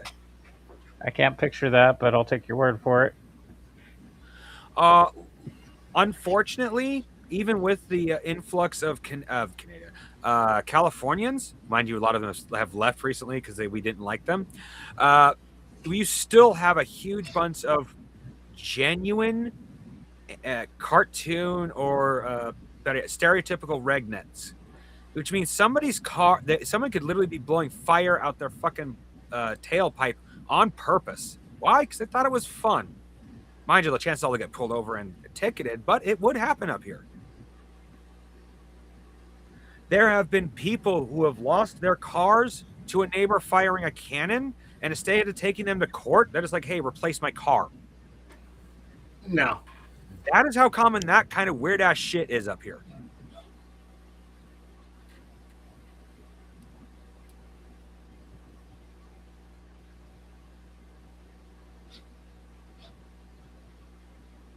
Mind you, I've only heard of the cannon and car story once, but it did happen. Of course, from what I heard of the whole story, the cannon actually fired before it was supposed to, because the guy who was like loading the cannon was not the one who fired it, and the one who fired it thought it was a short fuse when it was a long fuse, which still sounds stupid because you should have the cannon set up properly before you light the fucking fuse. But like, that's the story, and he's going with it, and that caused the cannon to misfire and just demolish. Accordingly, it went, well, not big surprise, skipped on the ground and went right through someone's engine block. Was this like a 3-pound cannon or something? No, we're talking this guy has 4 cannons, a 3-pound, a 6-pound, a 9-pound, and what Khy, you know these ones, the ones that are so fucking big, they really weren't used on ships, but they still were used on ships. Okay. You need to narrow down on this point. Naval cannons go from a lot. Are we talking like a Civil War? We're talking about. Okay, alrighty, okay. I mean, there is the Gonzalez cannon in Texas. I do know his biggest is a ship cannon, but it's one that wasn't commonly used. It was still used on ships. Okay, you got to realize that when we're talking about ship cannons, we're looking at multiple sizes, from like small cannonades and parrot guns down to upper work decks, which are like your 15-pounders, and then you're working your way down to 25-pounders on your middle deck, on your first gun deck that's below your, and then you work like the big the big 50 like 45 the brass cans that are usually on your lowest deck. And so like when we're talking about cannon here, like is it on for like how is the carriage designed? I have never seen the cannon, but the best way to describe it is when he fires the 3 and 6 pounders, you don't really hear it. The 9 pounder you can, but he is 4 miles away, and when he fires his biggest cannon, you feel it in the ground. Yeah. Okay. So I get Napoleonic like a 25 pounder. So then like a big gun, I know I've got to fire one, and we shook the windows on at the Eureka Courthouse from Eureka Lake. I know that's for you guys. For most people, you don't understand what that meant, but Bruce will understand. We were at Eureka Lake. We fired the cannon over the lake, and we shook the windows at the courthouse several miles away. Yeah. And the cop showed up, looked at the cannon, and said he'll be back. The cannon should not be there when he gets back, and because he was going to leave and come back, and so we just put the whole thing back on the carriage and rolled it, drove off with the cannon before because we didn't want to get in trouble for firing a cannon in Illinois. So I interrupt a little bit because this is a hilarious little story. The guy actually did get in trouble with because of the Californians coming up here not liking the noise. So many of us locals, including my mother, pushed back against that because for a couple of years he wasn't able to fire his cannon, and we were wondering what the fuck happened to his cannon. We all thought he died, and then we found out that the Californians were pushing back against the cannon, and we were like, "Fuck that!" We actually got it wasn't an ordinance, but it was basically a Karen threatening. Like I don't honestly know the whole story. All I know for a fact is that the new tenants was almost all Californians bitched. And then we, the locals, pushed back, and he got to fire his cannons again. Okay. That's pretty cool. Well, it's grown. We literally everybody from the last 2 generations, my mother and myself, it's in this entire area, grew up with the cannons being basically every holiday hearing a cannon. Yeah. That's like the gentleman from Ben Lomond that I knew that lived a couple of doors down from my friend. He had a 3-pound cannon, and you'd use it in Civil War reenactments, the bicentennial of our city. He had a 1.5 deuce covered truck. He was like a veteran that liked war memorabilia and owned several cannon and historical firearms. And the dude was just all around cool, like a walking encyclopedia of information. Yeah. And so, like, all the holidays, he'd be letting off his cannon, and we were cool with it. Mm-hmm. What I think is most hilarious is that what I call true transplants, like people who actually will live and enjoy the area, also love the cannon. Like we have a couple that, like, at first we weren't entirely sure what they were going to be like because they were kind of building like they had money, but then after being because they are basically our neighbors, we got to know them a little bit. And now they're what I'd call a true transplant. They're going to live up here, peaceful lives, and they actually enjoy the cannon shots too. Yeah, I'm a firm believer of you don't mess with me, and I won't mess with you. And yeah, live and let live. So this is kind of a Texas flag right here. Come and take it. Mm-hmm. And the first battle of our independence was in Gonzales, Texas. Other than that star, you could fly that flag here in North Idaho, and no one would know it was a Texas-based.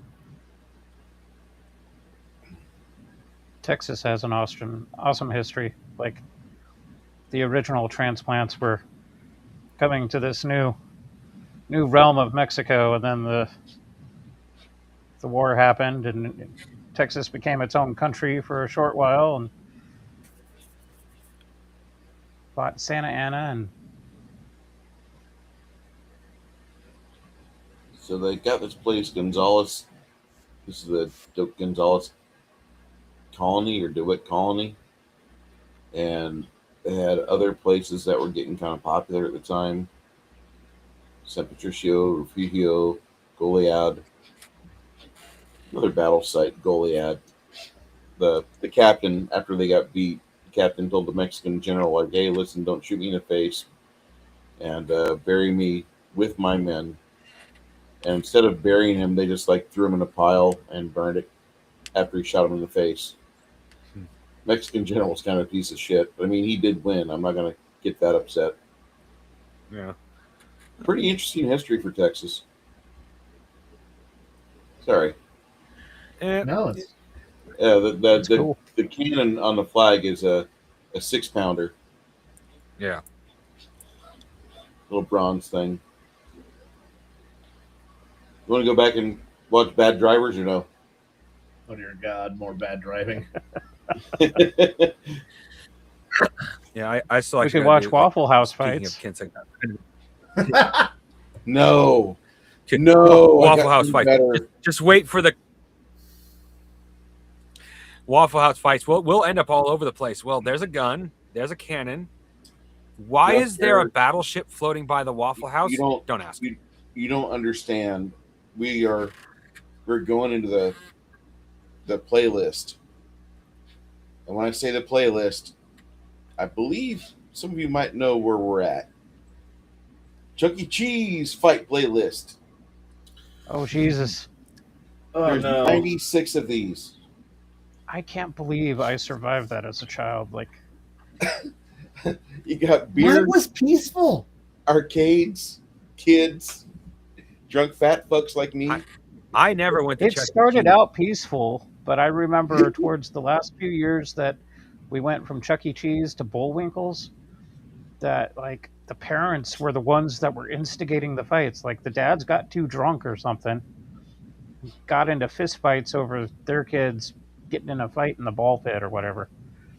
It was the most retarded shit. I know my aunt took my cousins. I think both of her children. She's like up to that point, at any rate, she had only 2 children, so two daughters, and she had taken both to Chuck E. Cheese. The first time, apparently, it wasn't that bad. Like it wasn't like this bad even the second time. But the second time she took Chuck E. Cheese, her exact words: "Greasy cardboard." Not wrong. And she said she would never take her kids back to Chuck E. Cheese, and she was going to suggest to everybody else she knew to never do it either. I've never heard Chuck E. Cheese had this bad of violence, though. Like, what is this? The child version of Waffle House? I believe it is. There is a ribbon you should get if you attended more than 3 birthday parties at Chuck E. Cheese. I survived the fights. Yeah, we had a 2-story one in San Jose.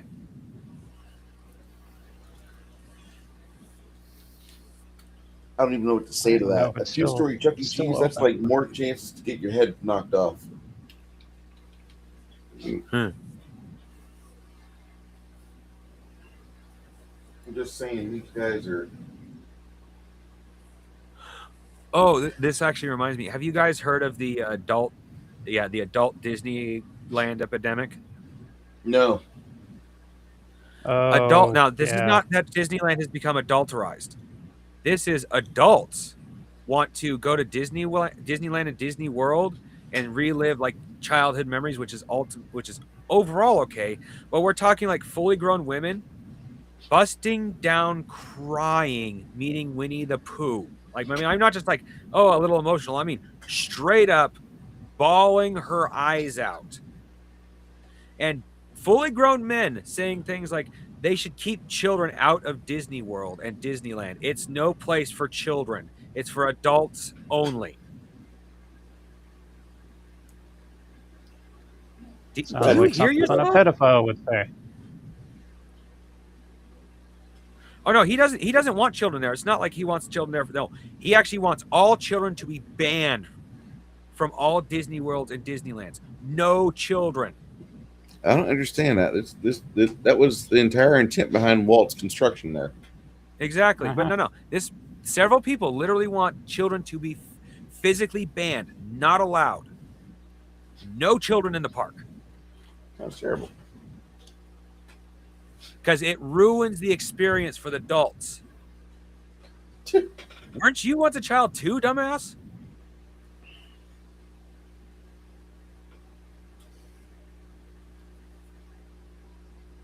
I went to Disneyland several times as a child. Lucked out with Disney World back in the late '80s. This was before they had all the cool shit Yeah. because they were still planning Typhoon Lagoon and a couple other places, but Epcot Center was working and they had a few attractions. It was a cool experience, but I don't think I'd ever go back to that place again. Not currently. So, dumb question involving the ribbon for going to Chuck E. Cheese. Do you get one for working at one? Oh god, I would love to see some Chuck E. Cheese crash. Is that out like a before Purple they Heart go. type of thing? I've been watching. Can I get three? Can I get three tours of Chuck E. Cheese with device on it for having been through a fight? I've been watching videos of crash outs at different places. You know, most store, like genuine stores, Walmart. I don't know if you guys know Yokes, but it's basically a grocery store. Things like that. The employees will do just genuinely random shit. More like they'll get on the phone and say, "Jacob's an asshole. Richie's a racist. Michael's a pervert. Mike Rhea, keep your hands off the other female employees. You are not a lesbian queen." That kind of shit. But when people at like fast food joints crash out, things get fucking violent. We're talking people throwing grease, shooting people, or jumping over the counter with random objects they found behind the counter and just beating the shit out of customers. That's crazy. Grocery stores are odd. Usually if you're going to get attacked, it's because you are directly in between the employee and what they're mad at. Restaurants, you're in danger no matter who you are. Yeah, I can't believe all the problems that Chuck E. Cheese has here with the fisticuffs. Yeah, you never saw that at Bullwinkle's. There. Bullwinkle's was a safe and sane family environment, and the only reason why it failed was because of the cost of having the cartoons playing 24/7. That's what killed it. The franchise there. Yeah. It's what Chuck E. Cheese should have been instead of Thunderdome. I'll be right back. I gotta drain the vein. Yeah. Wasn't it something like they had to license for every like X amount of time they showed the cartoon? Yeah, they literally were losing money over the 24/7 cartoons playing. Yeah. It was so damn expensive. Other than that, everything was working well. The food was good. The entertainment was, relatively cheap. Like the overhead for running the restaurant and everything other than licensing the cartoons was manageable. Yeah. It was the damn licensing fee for the cartoons.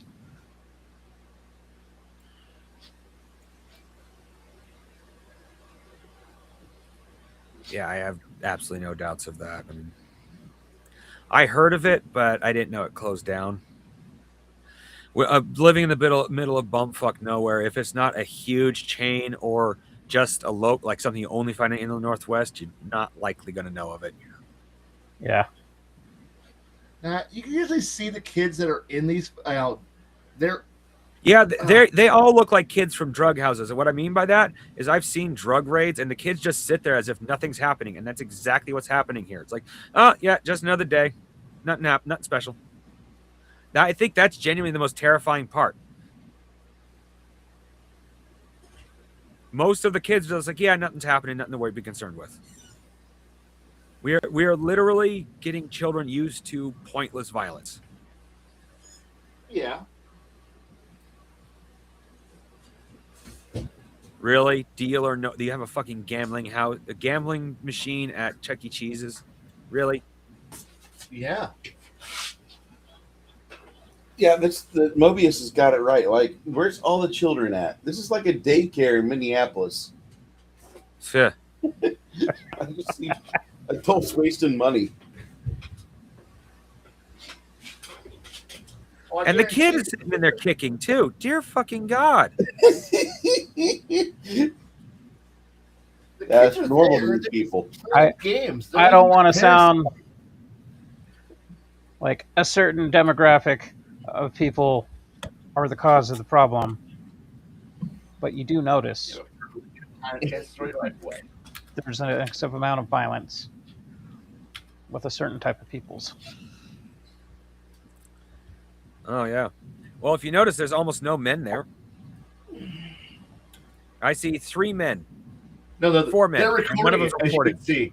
can see. It's like all women. Yep. Worst part about it is, it's like I've actually, once again, watching this kind of Oh, like dear God. Somebody pull her kind fan, of please. like jeez, yeah. People talking about this kind of shit online. Usually when you watch this kind of shit, 9 times out of 10, if 2 men get into a fight, unless like one's a real dickhole or they're both drunk, it's a wham bam thank you ma'am moment. 2 women get into a fight, it's a fucking bloodbath to the death. When you finally get one to walk away, the other comes back swinging, and then vice versa. 2 skanks enter, 1 skank leaves. Yeah. Mind you, there's no accounting for when a man is drunk or has something to prove, because then he'll just come back swinging 2 men just as badly. Now, if there was some Samoans in there, none of this shit would be going down. It's the one thing that I realized about Eastside San Jose. My dad lived in this little tiny neighborhood. It wasn't the best neighborhood. You know, he had shooting on one side of the street. A block over, there was gangbangers, graffiti everywhere. But then there was the Samoan neighborhood, and it was all pristine and clean, and everybody respected that area. My dad always told me if I was out late and it was getting dark, head over into that neighborhood, ask to use the phone, and I'll pick you up there. I don't want you driving through the shitty neighborhoods on your bike, because you're going to get your bike stolen, you're going to get beat up, or worse. Yeah. Just head out to the Samoans, and they'll take care of you. And I'll come and pick you up.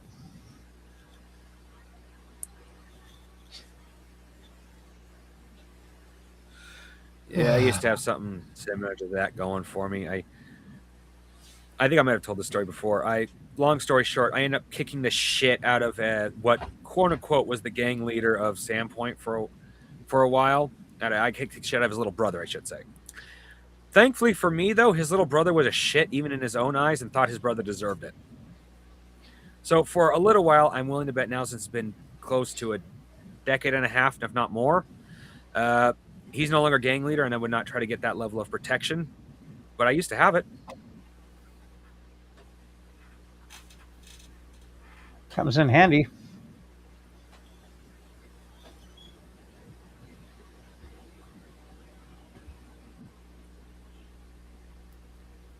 Yeah, I did not realize how bad that could have ended for me until I actually got to know a guy a little bit better and started realizing there's like 20 people who obey him like a fucking like dogs, and they all have guns. It wasn't hard to put 2 and 2 together. You're lucky.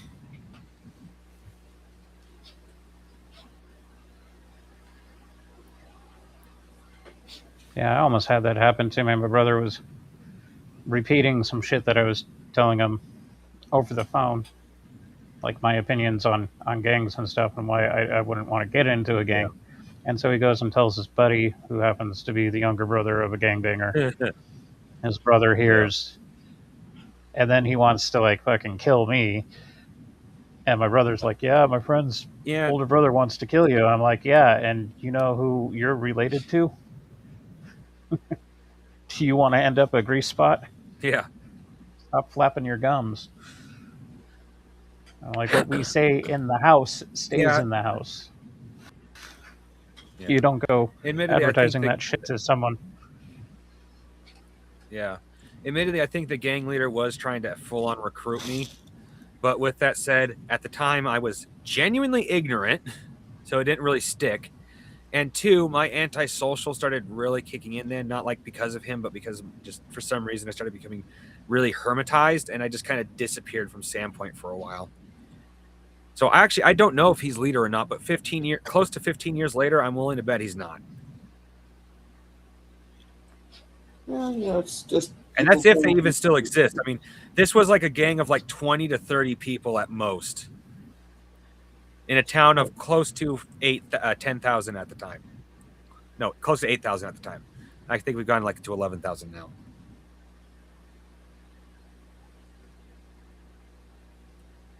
So if he really was like a true gang, I'm not entirely sure I can consider it him and them that, but I can't guarantee they're even still around, let alone he's still the leader.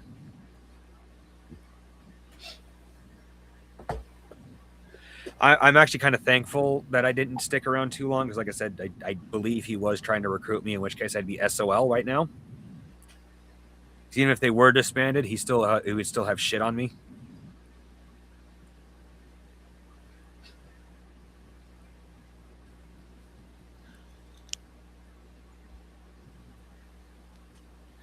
So that's one of the times I can confidently say I dodged a bullet. Oh, we did. And partially because I was an arrogant motherfucker and didn't realize what was actually, not arrogant, ignorant, and did not realize what was actually happening. So it didn't stick. That total BMI that place. Oh. Look, you don't go to Chuck E. Cheese because you want to eat the food or enjoy it. You just want to get rid of the kids and drink. Yeah. It's like the Waffle House. You don't go there for the food. You go there for the atmosphere. No, you go for the food. It's 3 a.m. Where else are you going? Breakfast.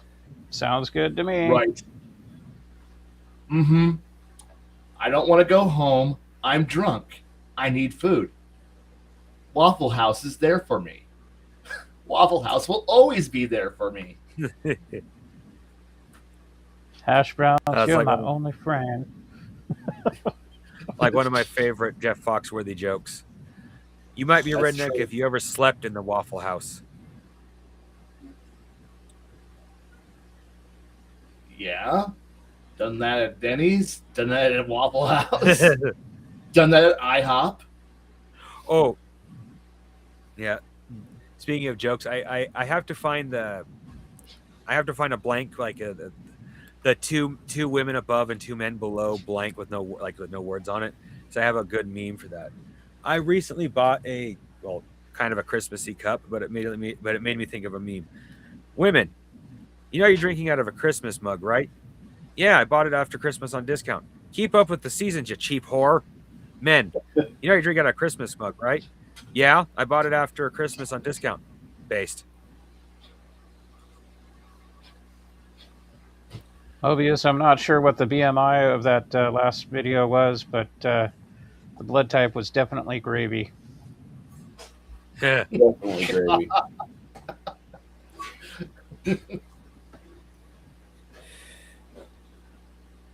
Is that blood on the floor? Nah, it's just red gravy.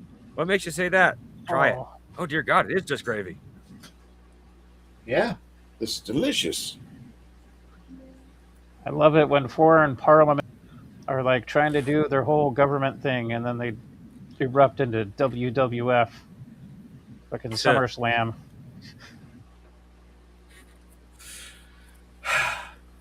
Not to get too political, but one of the things I absolutely fucking hate is the whole political bullshit where you can just get away. Like, I know TVs aren't 100% true, but I do know it is to a degree true. Certain political people can just get away with shit, like diplomats and crap like that. And it just, whoever thought that was it? To be young like that again. When we had Congress and all the Democrats had their little tiny bingo signs. Yeah. In solidarity, and I'm just thinking, like, somebody throw a folding chair, please. Just kick it off. Yeah.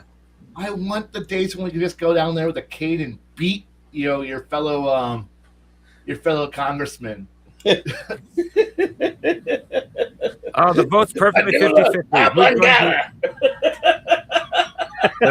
The vote is perfectly 50-50. Who shall champion each side? I shall champion with my sword. I shall champion with my stick. Whack, whack, whack, whack, whack, whack. Can you see? I mean, let's be honest. Our senators and our congresspeople are practically above the law. You can't get you could be literally seen carrying the money bags out of the bank and throwing it into your personal car and driving away from the heist, and they will be like, probable cause. He was just getting his money from his donation bins, from his he's going on vacation, from a super PAC, and we won't throw him in jail. So let's just make it official. If you are in session, like the Senate's in session or the House of Representatives is in session, you are above the law. You can do whatever you want in there, including stab your fellow senator. You can't kill him. The only rule is you can't kill your fellow senator. But any politician below the who waist walks and non-lethal. Turkish revenge. You can just go in and whack him with a purse, a brick in a bag, just punch him, throw shit at him. Like none of this holding up signs and yelling at each other bullshit or filibuster. Like some guy gets up there and starts filibustering, because I've seen both sides do this. I'm going to talk for the next 27 hours. No, some guy just walks up there with a folding chair and just like fucking hits you in the back of the head like it's WWE. Bam! Only a handful of people would get this, but I absolutely want to hear the headline now. Senator killed with a old GW screamer killer. Yeah. Oh, no. For those that don't know, that is literally a, I don't know if it's lead or pewter, but either way, it's a heavy-ass fucking solid miniature that is so heavy you could kill an ox with it. As somebody who had several of those back in second edition yeah, that's those pewter figurines were awesome and heavy. Yeah, you just put two brick knots, 2 block knots, old second edition dreadnoughts in a sock, and just whack somebody in the knees with them.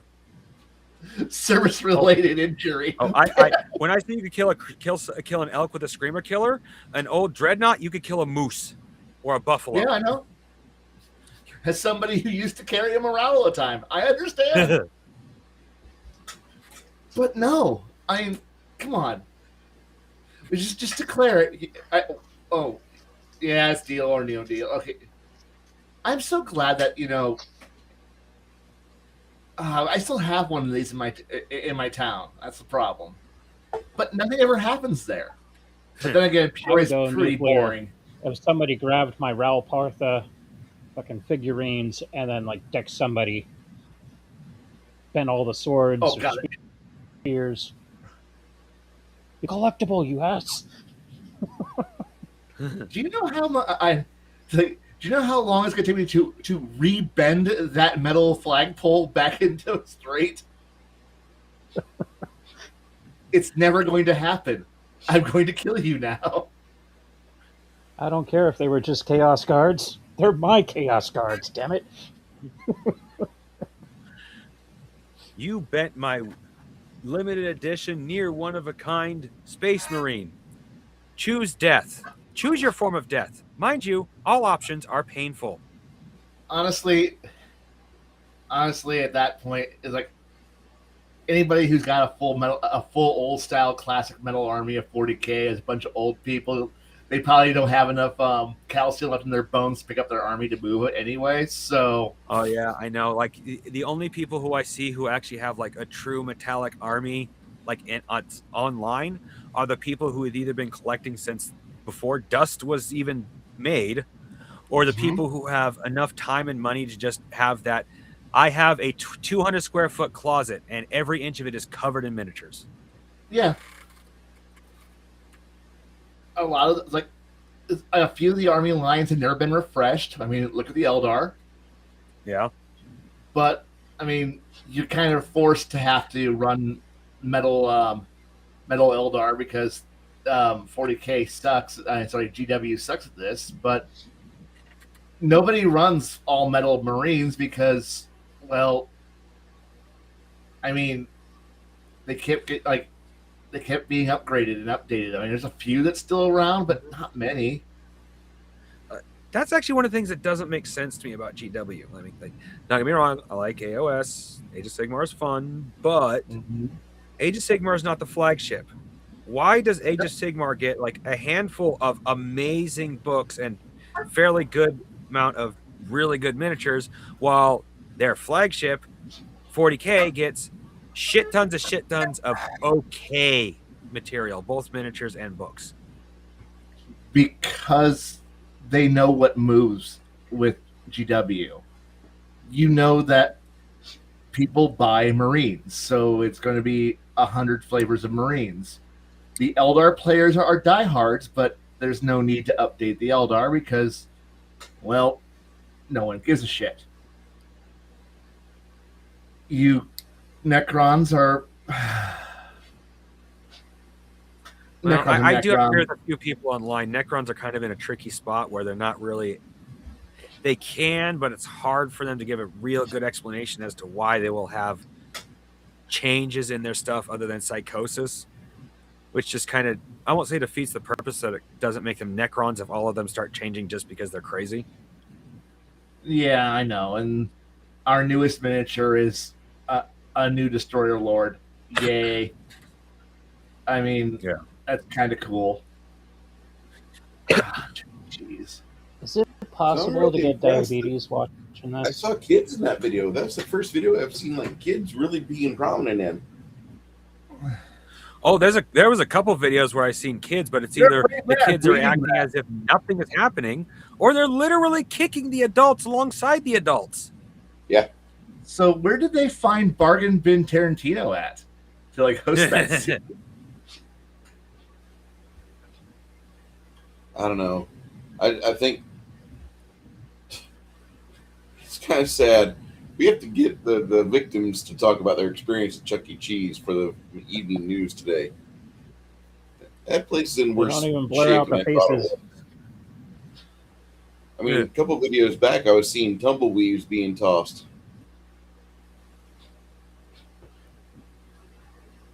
I think that kind of wraps up everything I want to watch tonight. Yeah. I'm sorry. That just I didn't realize humanity was that close to self-deletion. We are 3 meals away from total chaos. Go through and like an excellent one if you want to see just how far humanity has fallen. Look up Shoe on Head. And especially watch are men okay? Are women okay? What is the loneliness epidemic? And you'll go, oh my God, how the hell has there been anything happening in the last 10 years? Especially in the way of the birth rate. Dude, you start watching Shoe on Head, and before you know it, you're sending her little like photos of yourself and like, hi, here's where you'll sleep. Please come and visit me. She like completely plays the part of desirable waifu with her outfit selections every fucking time. Oh yeah. I like her. Well, I fully understand. Sydney Watson. I actually watch a fair amount of VTubers, so I completely understand that. Like one of my favorites to watch, she fully admits, as much as she talks nicely to the chat, we and her are not friends. It's a business transaction. She entertains us. We keep her supplied with a living income.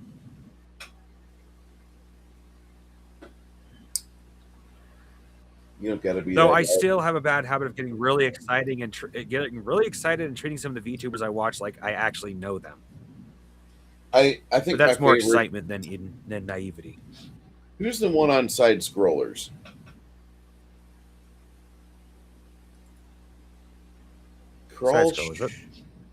Don't think I know that. Call me paranoid, but I don't trust VTubers.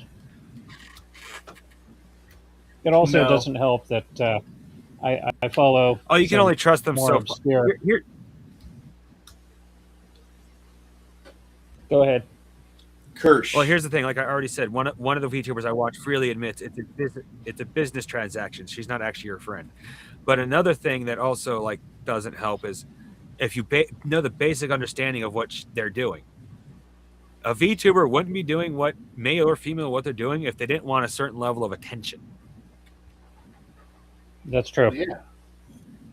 But I was Which watching automatically one leads of to my the obscure YouTube channels, Glow So Bright, and they were doing their usual report outing socialist or Marxist groups online, usually hitting up Reddit first because that's where you'll find the majority of them.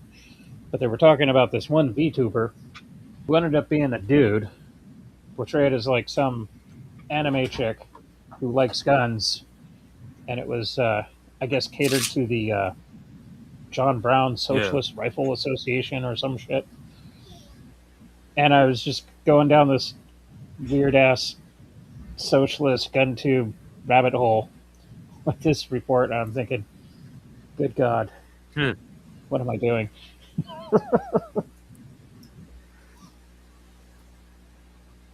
It was just wrong, so wrong. I nobody noticed this, but I just thought of it. Like, I've said I get excited and kind of tend to treat VTubers a bit like they're actually my friend. I have bought one VTuber, technically a thrown item, but that was something I threw up there. And anybody who's painted GW miniatures will understand. I was not going to have her try to paint Sisters of Battle with no primer, which is what she said she was going to do. She would have never painted another miniature again. And she just got started. I was like, okay, I don't want to see that. Here's your primer. You basically did her a solid. But that was more of somebody was getting into the painting scene, and I didn't want her to lose interest. Yeah, exactly.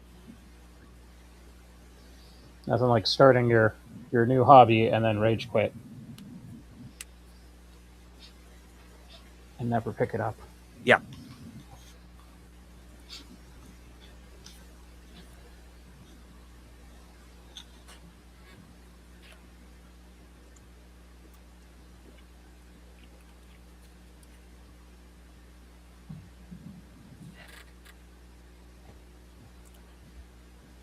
Yeah, the VTuber I might watch every once in a while is one called Kirsch. She's on a show called Side Scrollers. Pretty good.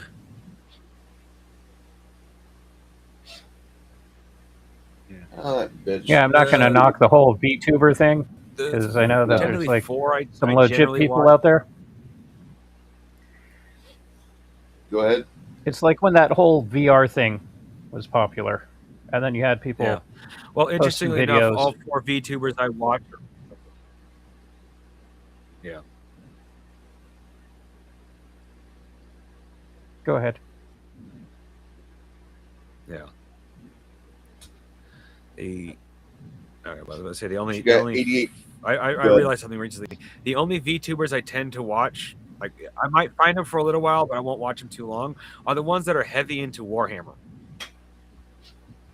Aurelia Tempest, who is likes to call herself a female custodian after GW pulled that bullshit. I'm calling it headcanon, but we're gonna leave it at that.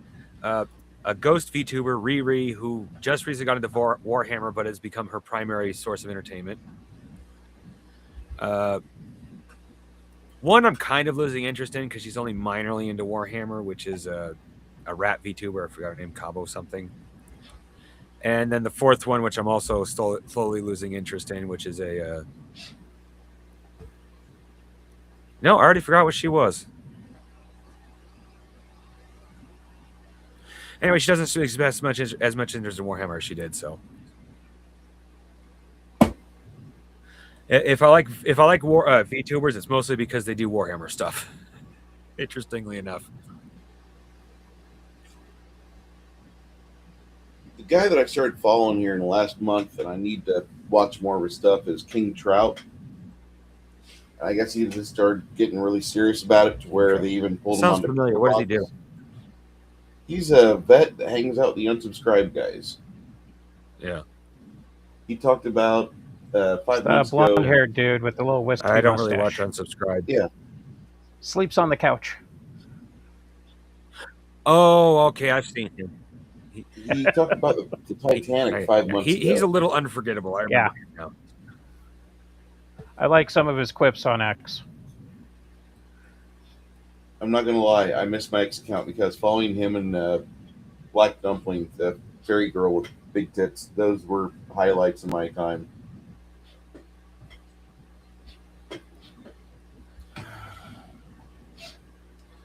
Guys, it is midnight, 17 after midnight. I believe I have most of this done. That's such a cool mug cup. Is it glass holder? Is it just like a decorational piece, or is it supposed to be like something you put cups in? You can put a can in it or a bottle. It's size for that. Does it fit a Pilsner? It'll fit a pill. Nice. It'll fit a But we know what it Pilsner reminds me or a of? can. Is an excellent example. Next Nice. week I'll put it. What it use. reminds me of is an excellent example as to why Connell like. Nice.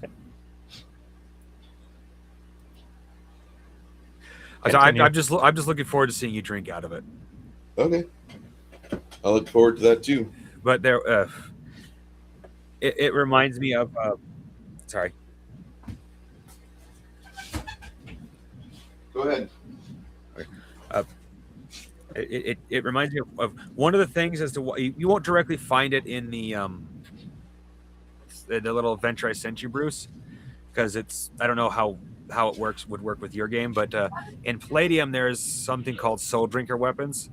The more you do damage to somebody, the more you literally drink their soul until it's literally nothing left. Depending on the weapon, it'll drink your soul. Sometimes it'll send it to you as the wielder. But I actually have a mug that more you drink out of it, the more it'll drink your soul until eventually it possesses your body and you will never let go of the mug. Sounds like an ex of mine. I may not have been the type of DM I really should have been, which is like, or GM, which is put my foot down on more things. But I'm also the type of GM, beware what you get your hands on with me. You never know when the consequences are going to bite you in the ass. Sounds like a good DM to me. I don't have my camera on, but I'm grinning like an evil bastard right now.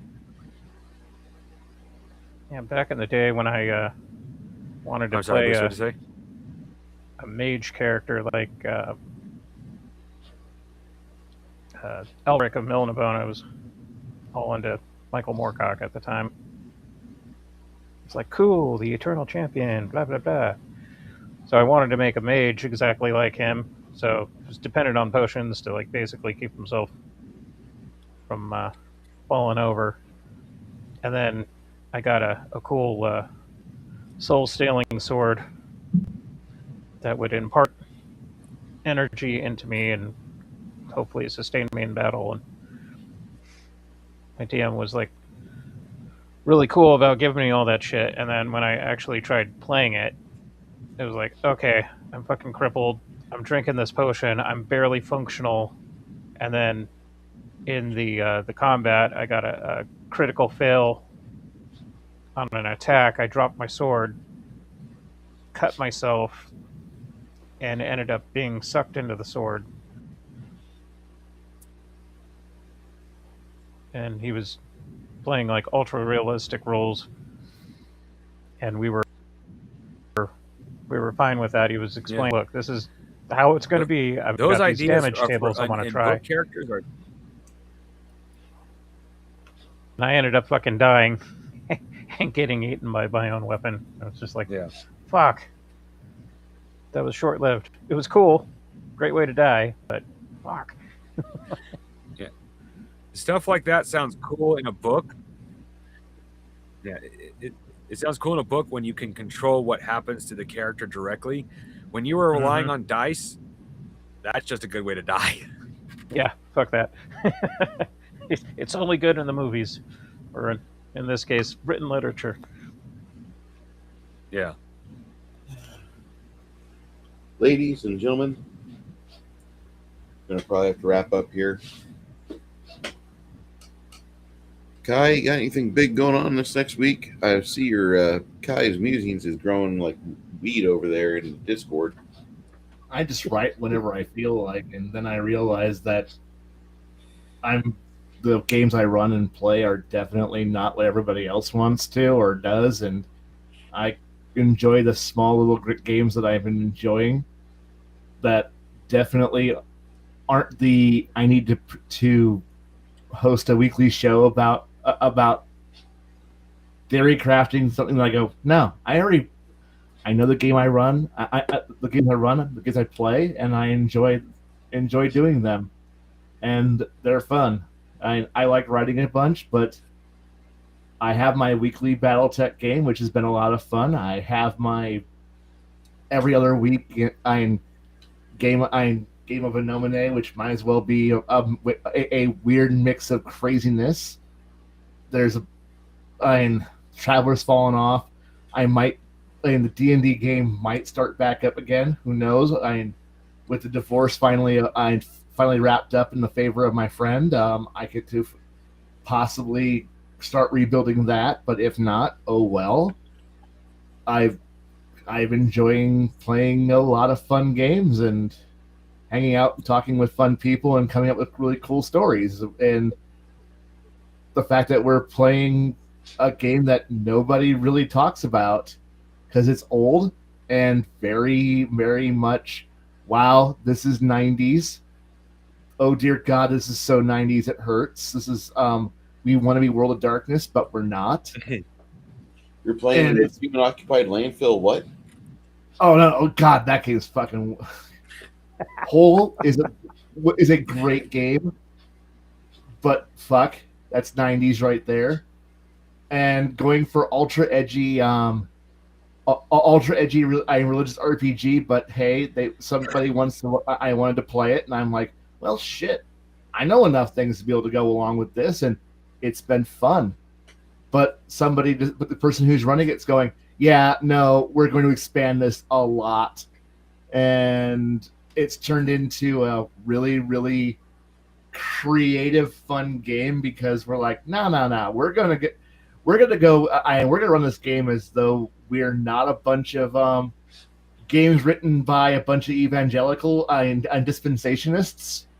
And the fact that we can actually have a conversation that we get to make fun of evangelical, when you get to have a game where you get to make fun of dispensationalists and have someone not go, what are you guys talking about? And go, finally, this is going to be a fun game. Why? We get to bitch about shit and have fun in character while doing it. There's none of this, well, I'm not sure. And we're like going, oh, no. What is it? Black, white, and gray. So much gray. 90s gray. It's beautiful. Film noir levels. But I have hit delete on way too many posts where I'm like, you know what? I don't need to write about this.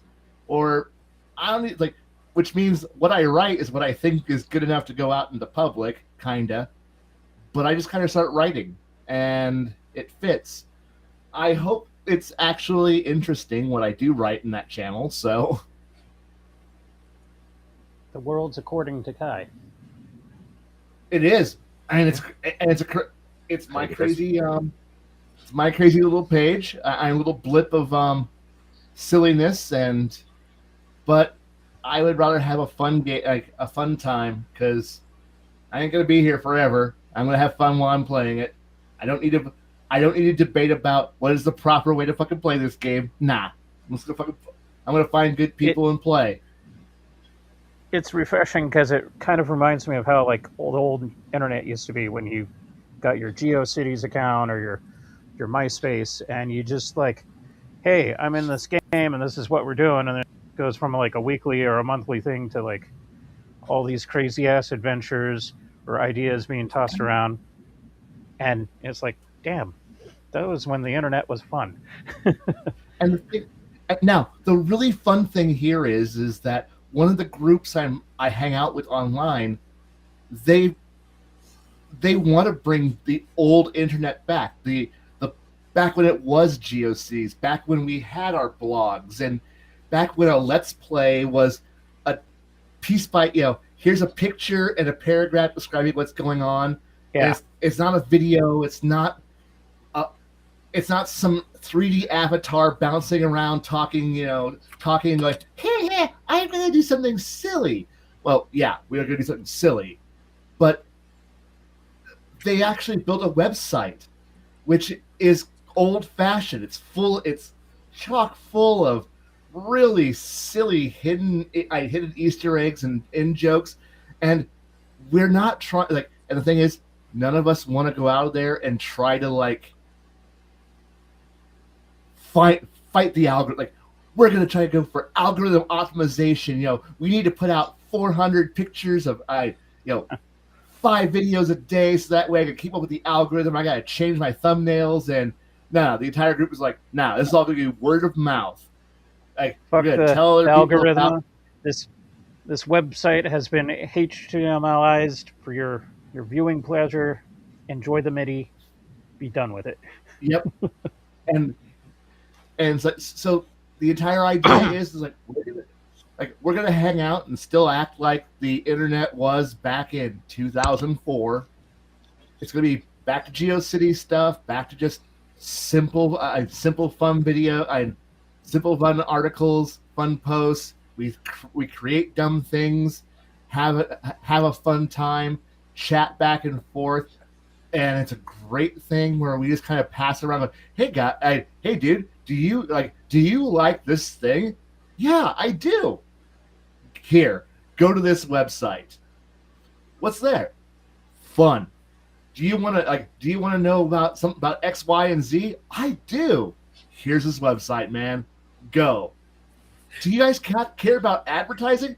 No, because the amount of money it costs to actually maintain a website is actually cheap. It costs a lot of money. Not really. It costs not that much. In fact, we got Bob over here. Hey, Bob runs the entire computer, the entire website up from his computer he's got in his basement. Yeah, I got a spare computer. I just kind of run the entire thing off that. I got a terabyte hard drive. I just kind of have it strapped to it. It just runs all day. Hey, the website's down. Oh, one moment. Kick. Okay, it's back up. But don't you want to have like FTL, FTL, HTML? Why is there like this? Yeah. What you saying? I was saying, why is there a hard drive sticking out of the side? Because it can. It works. Like that's a joke. Like he's got the supercomputer. Why is there a hard drive sitting off to the side? Oh, aesthetics. I mean, I also remember playing in the era where we built computers in milk crates. So yeah, that totally fits. Hey, do we have a spare case? No, but I got enough parts to build a computer. What do we have? A milk cart and zip ties. Fuck it. Build a computer. Computer built. Are you going to put it in a real case? Nah. It's got great ventilation. It's an open milk. It's an open milk crate somebody stole from a grocery store. We're good. I mean, that was a fantastic era, and we've gone back to that's what we want to do. So we just write stuff. Some of us still like blogging like it used to be. It isn't about I need to do a 10-minute video where I read from a wiki page like some people do, or I need to go put an AI generated music video in front of my videos. No, thank you. I need to have questionably if it's an AI, but I'm going to throw AI art all over the background of my video, so that way when you listen to me talk, it's showing some rather generic, inconsistent artwork generally about what I'm talking about. So, but it fits the requirement for our Indian subcontinent overlord slop monkey mongers that's how it has to be run. You fucking weirdos who are ruining our country because you want to have AI generated slops. Fuck you. I know where we should start deporting, but that would mean going through Silicon Valley and just loading them up on a bus and then dropping them in the ocean. That would be nice. Go after the Mexicans? No. Go after the Indians. I like AI, but I also don't believe it's the end all be all either. It's an interesting tool, but the fact that YouTube pretty much is everything is AI slop now, and that everyone's going over to it, and meanwhile, anybody with a brain is like, no, thank you, I don't want to. It's a tool at best. It's an interesting idea, but when you got people who go, look, I produced this 30-second long video, and it looks about like the character, kinda, not really, or it looks like a generic sci-fi universe setting that is, and this is a thing that actually has been happening with actual publishers. Because of the amount of AI slop, the quality has improved to the point where it starts to almost be human. And how editors are starting to beat the AI slop monkeys is by actually going to them and going, who's your favorite character? Tell me about your favorite character. What's their motivation? And why is this character doing this? A person who's an actual creator, an actual writer, an actual person will stop and go, oh, thank you. I have a million ideas for this character, and then I'll tell you all about them. Meanwhile, you go to the AI slop monkey tech bro, and they'll go, Bob does something, and they will fucking know they will know a little bit. Maybe they'll look through their little AI assistant and go, AI assistant, please summarize my character for me and my book for me. Well, and then you get a generic, very bad AI summary of a summary, and at which point the editor looks at that and goes, well, that book is not being published, and it goes into the dumpster. And more you're finding the people who are actually book readers don't want to read AI slop. If you're an actual appreciator of art, you don't want AI slop. If you're an actual role-playing game enjoyer, you don't want AI slop. The moment you see slop being slathered all over it, now, mind you, it is a tool. So if you use AI to get a concept, and then you build, design it from there and make it your actual own, that is mostly tolerable, kinda, not really, but don't put out the slop as though this is a fully functioning thing. Now pay me. No, bitch, you've stolen all your ideas from people who came before you and did it better. Well, even artists have been stealing from other artists since the dawn of time. I'm no different from them. I'm sorry. I'm sorry. Take the pig dick out of your mouth, you motherfucker. No, and a real artist has spent years practicing. That guy who can draw so well that he can recreate Toriyama's actual art style, and it looks just right on par with Toriyama's work. He has spent years harnessing that craft. He's good. You're a prop jockey who sat on a keyboard. Do you want to have your keyboard warrior badge now for being an artist because you spent 5 minutes, maybe 10? No, I'm going to give you spent time and effort. 2 hours refining your slop monkey prompt. And now you are proud that you have spewed your version of Vegeta eating a hamburger while riding a cat. Because you think that's good. You created the most generic, fantasy setting that has no logic whatsoever. You created a shitty street, a tavern, in less than 30 seconds, so that way you can go off and do nothing of value with your life elsewhere because you're a busy person and you need to be able to just go slop, boom. It's worth it. Like, I think that you people who are watching my stuff are pigs, so you need to eat crap. Here's the slop. Enjoy it, you primitive motherfuckers. You're not worth my time. Well, digital art, Photoshop artists have been doing Photoshop digital work. I'm no different than a Photoshop person. No, the Photoshop person spends at least maybe 15 to 30 minutes cutting, pasting, moving, manipulating, changing things. He may spend upwards to maybe even 3 to 24 hours working on that picture to make it look good. You hit a button and went, picture dumb, re-render, try new prompt, change prompt, make prompt look better. I'm a prompt, my prompt, I'm a good artist, I'm a good writer, I'm a good creator because I took somebody else's work and copied it. No, you didn't put years of work. That artist who could go, I can write in the same style as Stephen King or Tolkien, or I can write as good, on par with Robert Jordan.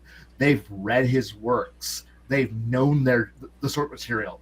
They know the tricks and the ways. They've analyzed it. They know how to write. You, on the other hand, I have just walked over and prompted, monkey hit keyboard, write me story like Stephen King. Blech. I have no comprehension of actually what this is, if this is good or not, because I am a prompt monkey. You are a fucking goddamn AI loser if you use it. And you should be ridiculed for the fact that you don't have enough knowledge to write your own book in your own tone, in your own language. So you go to an AI to do all the work for you because you just aren't good enough, but you want to be with the big boys. And fuck you. Fuck you and the horse you rode in on. And I hope to God when you're riding that horse in, you fall off a cliff. That's how I feel about the AI shit. And the bad part is, it's fucking everywhere. I can't even fucking turn on my feed without having... Hey, I'm looking up to, hey, what things do I need for my bug out bag that way it's stocked and ready. Hey, you want 45 videos about done with AI slop of a raccoon telling you how to fucking survive? What? Yeah, you want all these videos about, a raccoon telling you how to survive the apocalypse? No, I don't want that. Do you want one of a bunny rabbit telling you how to survive the apocalypse? No, I'm an adult. Excuse me, I'm gonna go find Garand Thumb and go watch his shit for a little bit. At least there I know it's a human being, but he's crazy. I love it, but I'm going to watch that. So do you want to watch a bunch of other more AI slop? No, I'm going to go watch a guy tell me about boats. Oh, you want some AI slop, right? About, World of Warships? No, I don't want an AI talking to me. I want a human being. No, AI. Oh, hey, here's a fucking, your little shit TikTok wannabe bullshit. It's like, hey, it's that video you want clipped, but now with the AI thrown on top. I don't want any of this shit. But don't worry, this is the AI future. All hail Elon Musk and his I stole it. Well, I stole all the knowledge from my shit bot that I will perpetually keep shooting in the head whenever it says anything I don't want. Or do I have to bow down and suck Microsoft's dick, or Google's dick, or OpenAI's dick? Who do I want to get fucked by? Preferably none of them. So I'm going to go over here and have fun talking about role-playing games and cool, fun shit like it's still 2004. The way that God intended it to be. Damn it. I'm sitting here listening. Khy ran. I can't deny Yes. I'm somewhat against Khy because I do genuinely love the ease of AI. But with that said, and I've said this about the Grey Knight baby carriage, I cannot deny 90% of what Khy said because he is right. It is slop, and it's not something you should be just throwing in anywhere. Using it as a skeleton, sure. Using it direct, no. Even the art is not So, anywhere like, near that degree yet. what's it been, like a year or I mean, two that I was following this Bruce, guy? you viewers probably don't have the access to our Discord, but I recently put in a picture from this case ChatGPT about Bruce Finder and a bunch of drug addicts. That was a decent picture for something AI generated, but it still screams AI. Just straight. I am fit AI. the moment. It was one of those snapshots where the tool came in handy for the punchline. Yeah. Oh yeah. Like about a year or two ago, I was following this guy, NeuralViz. Well, that's one of the things I who believe does that AI is actually, videos. even at this level, good for. Yeah. And it's absurdist, goofy humor. He's set up this whole script of a monolith cult, and humans disappeared off Earth, and these aliens have taken over, and they're trying to figure out, did humans actually exist? Like, what is all this weird relics of a bygone civilization? And it's the most retarded, hilarious shit that I've seen in a while, and it's all AI generated. So this guy's like working with the tools to get it going. Oh yeah, well, oh yeah, that one. But yeah, the argument that Khy has made about AI slop is true. Like, we are inundated with this crap. Yeah. And it's scary. I mean, like I said, I actually love AI, but I do not like how it's just literally everywhere nonstop. I mean, I kind of like some commercials if they're a little AI, like you use the AI to clean them up, and that's a little bit obvious, but it's also obvious a real commercial. Where I'm taking my real issue is I recently downloaded a new computer game, and the entire intro was AI generated. Yep. An intro for a game was AI generated. What? That's just I immediately take AI. Like, that's no. If you're making a fucking game that people, in this instance, it's technically free to download, but it's one of those games you are meant to put money into to really win, and you expect me to put money into it when you used AI slop like that?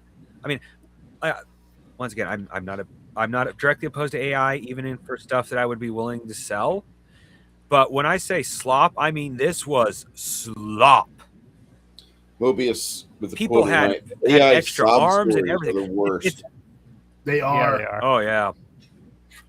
Like there was if we want to go to stories, there's like it's really like it's an AI. It is an AI story, but it's basically human girl sold to butcher for meat becomes butcher's favorite student. That one was actually a good little story if you don't mind a cheesy story.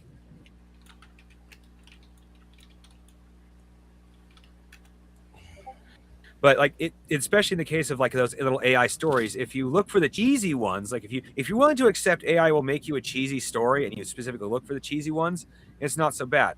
But if you're expecting anything good, you can forget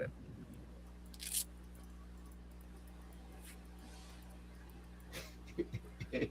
The story that I like, and it's a true story, it's not AI, is Ron Perlman getting hired to do the voiceover or the narration for Fallout, which had become iconic in its various iterations, whether you feel like it should be Fallout 1 and 2, or if you're okay with the first-person shooter shit, like New Vegas, I'm a big fan of, but I like the originals.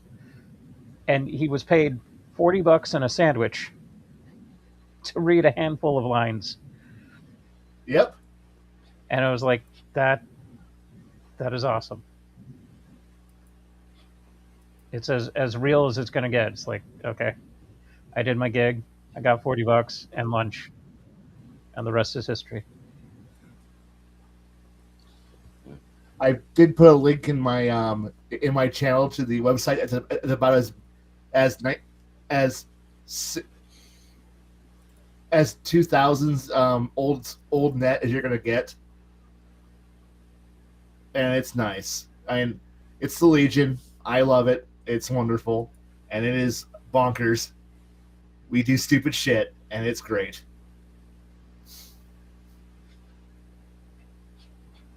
Black Pants Legion. I've been getting them in my YouTube feed. They're worth it. The Legion, like I won't say I'm part of the Legion. I'm part of I hang out with the Aux, the auxiliary. The auxiliary is fantastic. Yeah.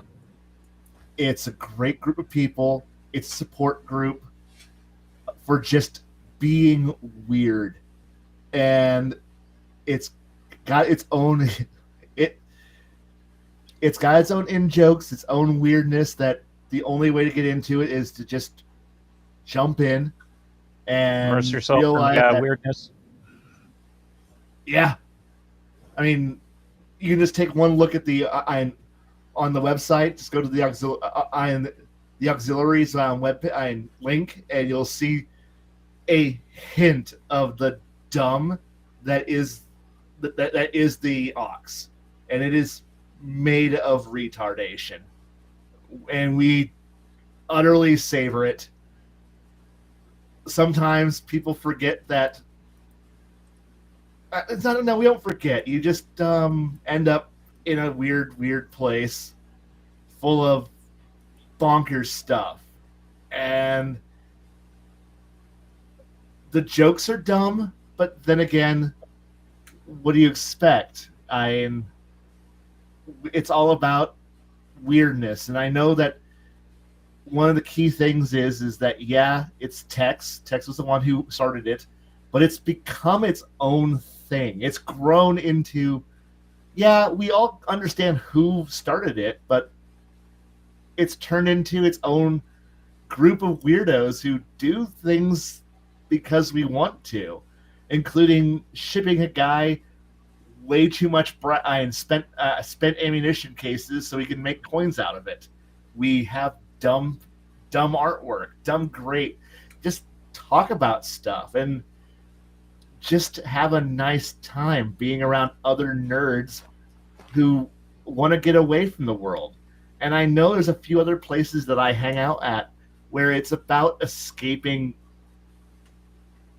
the world as it is. It's like, I know that we opened today with a bunch of discussions about politics and current events. The auxiliary plus a few other places I hang out with, the rules are simple. We don't want to talk about any of that. No politics, no current events. It's about the fact that if you want politics or current events, there's 100 other places to go.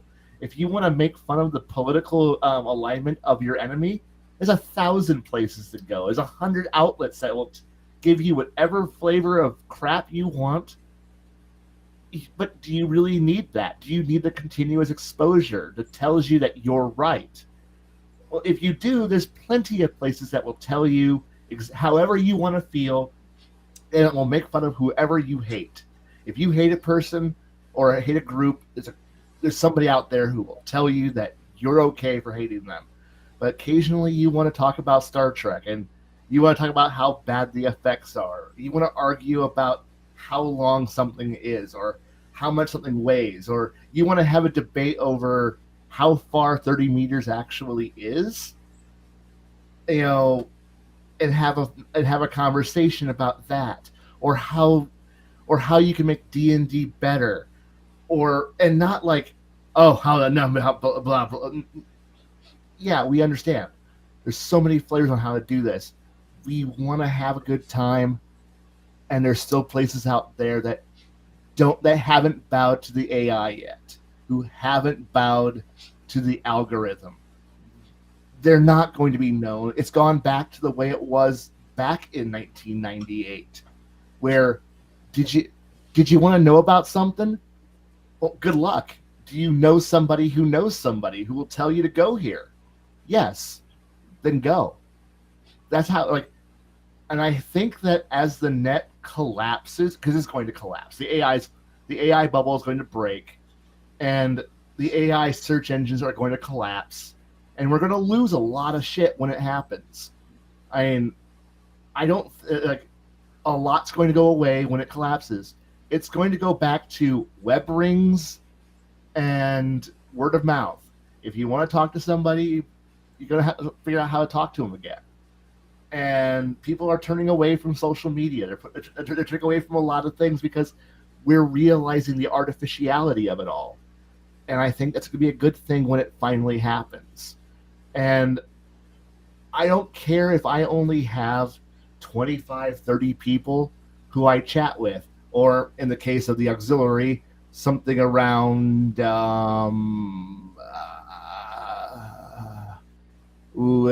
that number is quite about 2,000. About 2,000 people I can talk to. That's still way bigger than most social circles, and we're 2,000 goofballs who care about shit. And if only 10% of that, 200 people are being on and functional and around, and out of them, 10%. So I have 20 people who will respond. That's good enough. I will be okay. I will be happy. If I write on Bruce's channel, on my channel on his server, fantastic. If 5 people read it, that's great. I've reached 5 people, but unlike some people who want to beg for super chats, who want to push their advertisers, their sponsored content, and who are going, well, in the next segment, I need at least 5 super chatters to be able to push through this chat. Thing. We don't discuss the fact that Khy occasionally watches Dark Side Phil. There's a few who are like that. There's a few who are in circles that some of us watch that have this. Hey, it's the end of the segment. Time for super chats, and yeah, and listening to these people who go, it's a business, it's a job. I don't want to listen to you then. I want to listen to people who are actually passionate and care about the subject. Do you like role-playing games, or are you just pushing a product so you can make money? Well, I want to make money from my hobby. Then you're not actually you're a salesman. I don't listen to salesmen. I want to listen to somebody who goes, do you know why I play Fantasy Flight? Fantasy Flight's Rogue Trader and Dark Millennium first edition. Why? Because I love the jank. I love the system. I love the skill XP system and leveling system. I love how garbage it is, and I love the combat system. I want that guy to tell me about the role-playing game. I want somebody to tell me about how jank, how dumb and how great the role-playing game is. If you are passionate about Heavy Gear, first, second edition, and you love how fast things die, fantastic. Tell me why you love that. Do you love rolling a mountain of dice for Shadowrun? Cool. Do you want to roll 12,000 dice because you rolled a force point in a West End game Star Wars? Tell me how much you love that. That's what I care about. That's what I want. I don't want to hear, well, now it's time for an advertiser break. Fuck. Did you hear about the current controversy about it's in gaming? Somebody put a comma on the wrong page, and now rules are now in flux. Somebody changed the value of Space Marine saving throws. This changes the game immensely. The value of this unit has gone up by 3 points, and the special rules are changed. This is a controversy that will send Games Workshop on fire into the dumpster, and I need this because I need to pay for my second car. Watch my videos, click my links.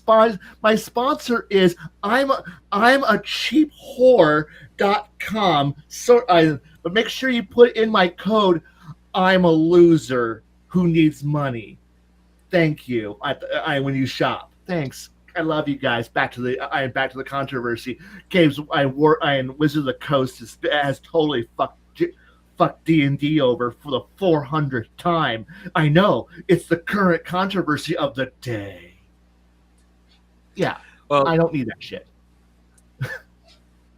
See, I don't generally watch that kind of stuff. Like, usually when I get that kind of information, it's something like Adeptus Ridiculous, for example, when they were talking about the new Titus box and his crew, and they're like 90 points for 20 group wounds plus all their abilities.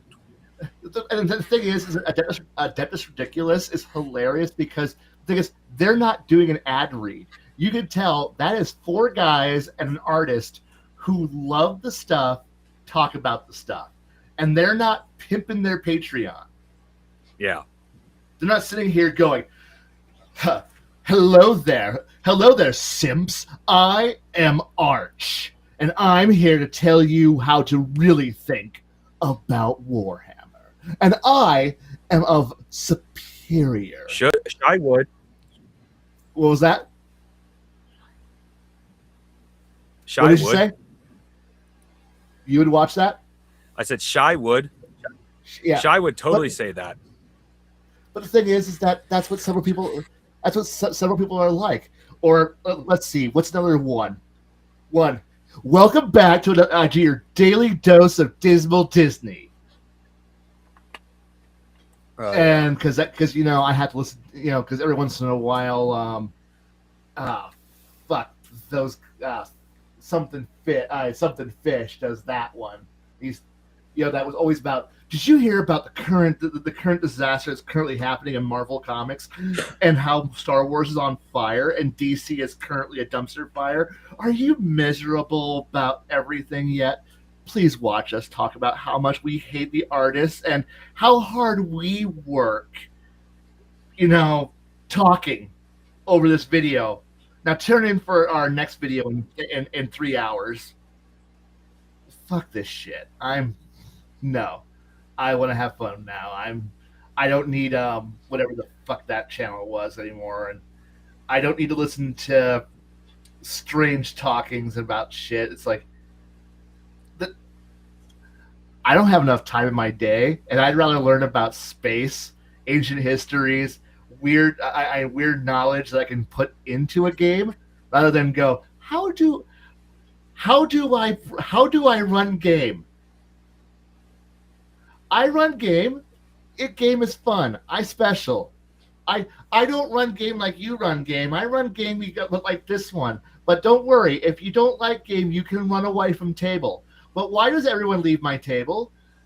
Man, the internet being the way that the internet is, online gaming bad because suddenly everyone has choices, so they don't have to sit there and be sycophant and I can't demand sycophancy and go, do what I say because I am God here. Are you ready to be baptized into a new form of entertainment where I run everything and I will be the one who tells you the best game that you're ever going to play? And it will be wonderful. And if you do anything that I don't allow, if you can't read my mind, I'm going to smite you. I'm going to make bad dice rolls happen to you. And you're going to have the worst time possible. So do what I say, follow my plot line, and when I tell you it's rolling time, roll your game. But don't worry, I'll give you the illusion that you have choice. Because, well, I'm the greatest goddamn game master in the entire universe. After all, you're watching my channel. Now donate to my Patreon and go to my sponsor links. Thank you. So I can go on my 14th vacation this year. Bye. Anyway, it's 1:00 and I think we're done. Yeah, guys, appreciate everybody coming in tonight. My name is Bruce. We do this every 2 weeks after our D100 alpha test game. Khy, appreciate you being here for over a year and a half. Yeah. And, for those of you in the chat, really appreciate you guys popping in and listening to us ramble about stuff, because I love to ramble, and Khy, he does the same. To our 2 guests tonight, Six Nations 31 Kings, and to the Mongoose, also known as Crafton Gamer. Really appreciate you guys just popping in, asking questions, and throwing the occasional word in edgewise, and making sure that people stay on their toes. Yeah. We will be back in 2 weeks. Thank you, one and all.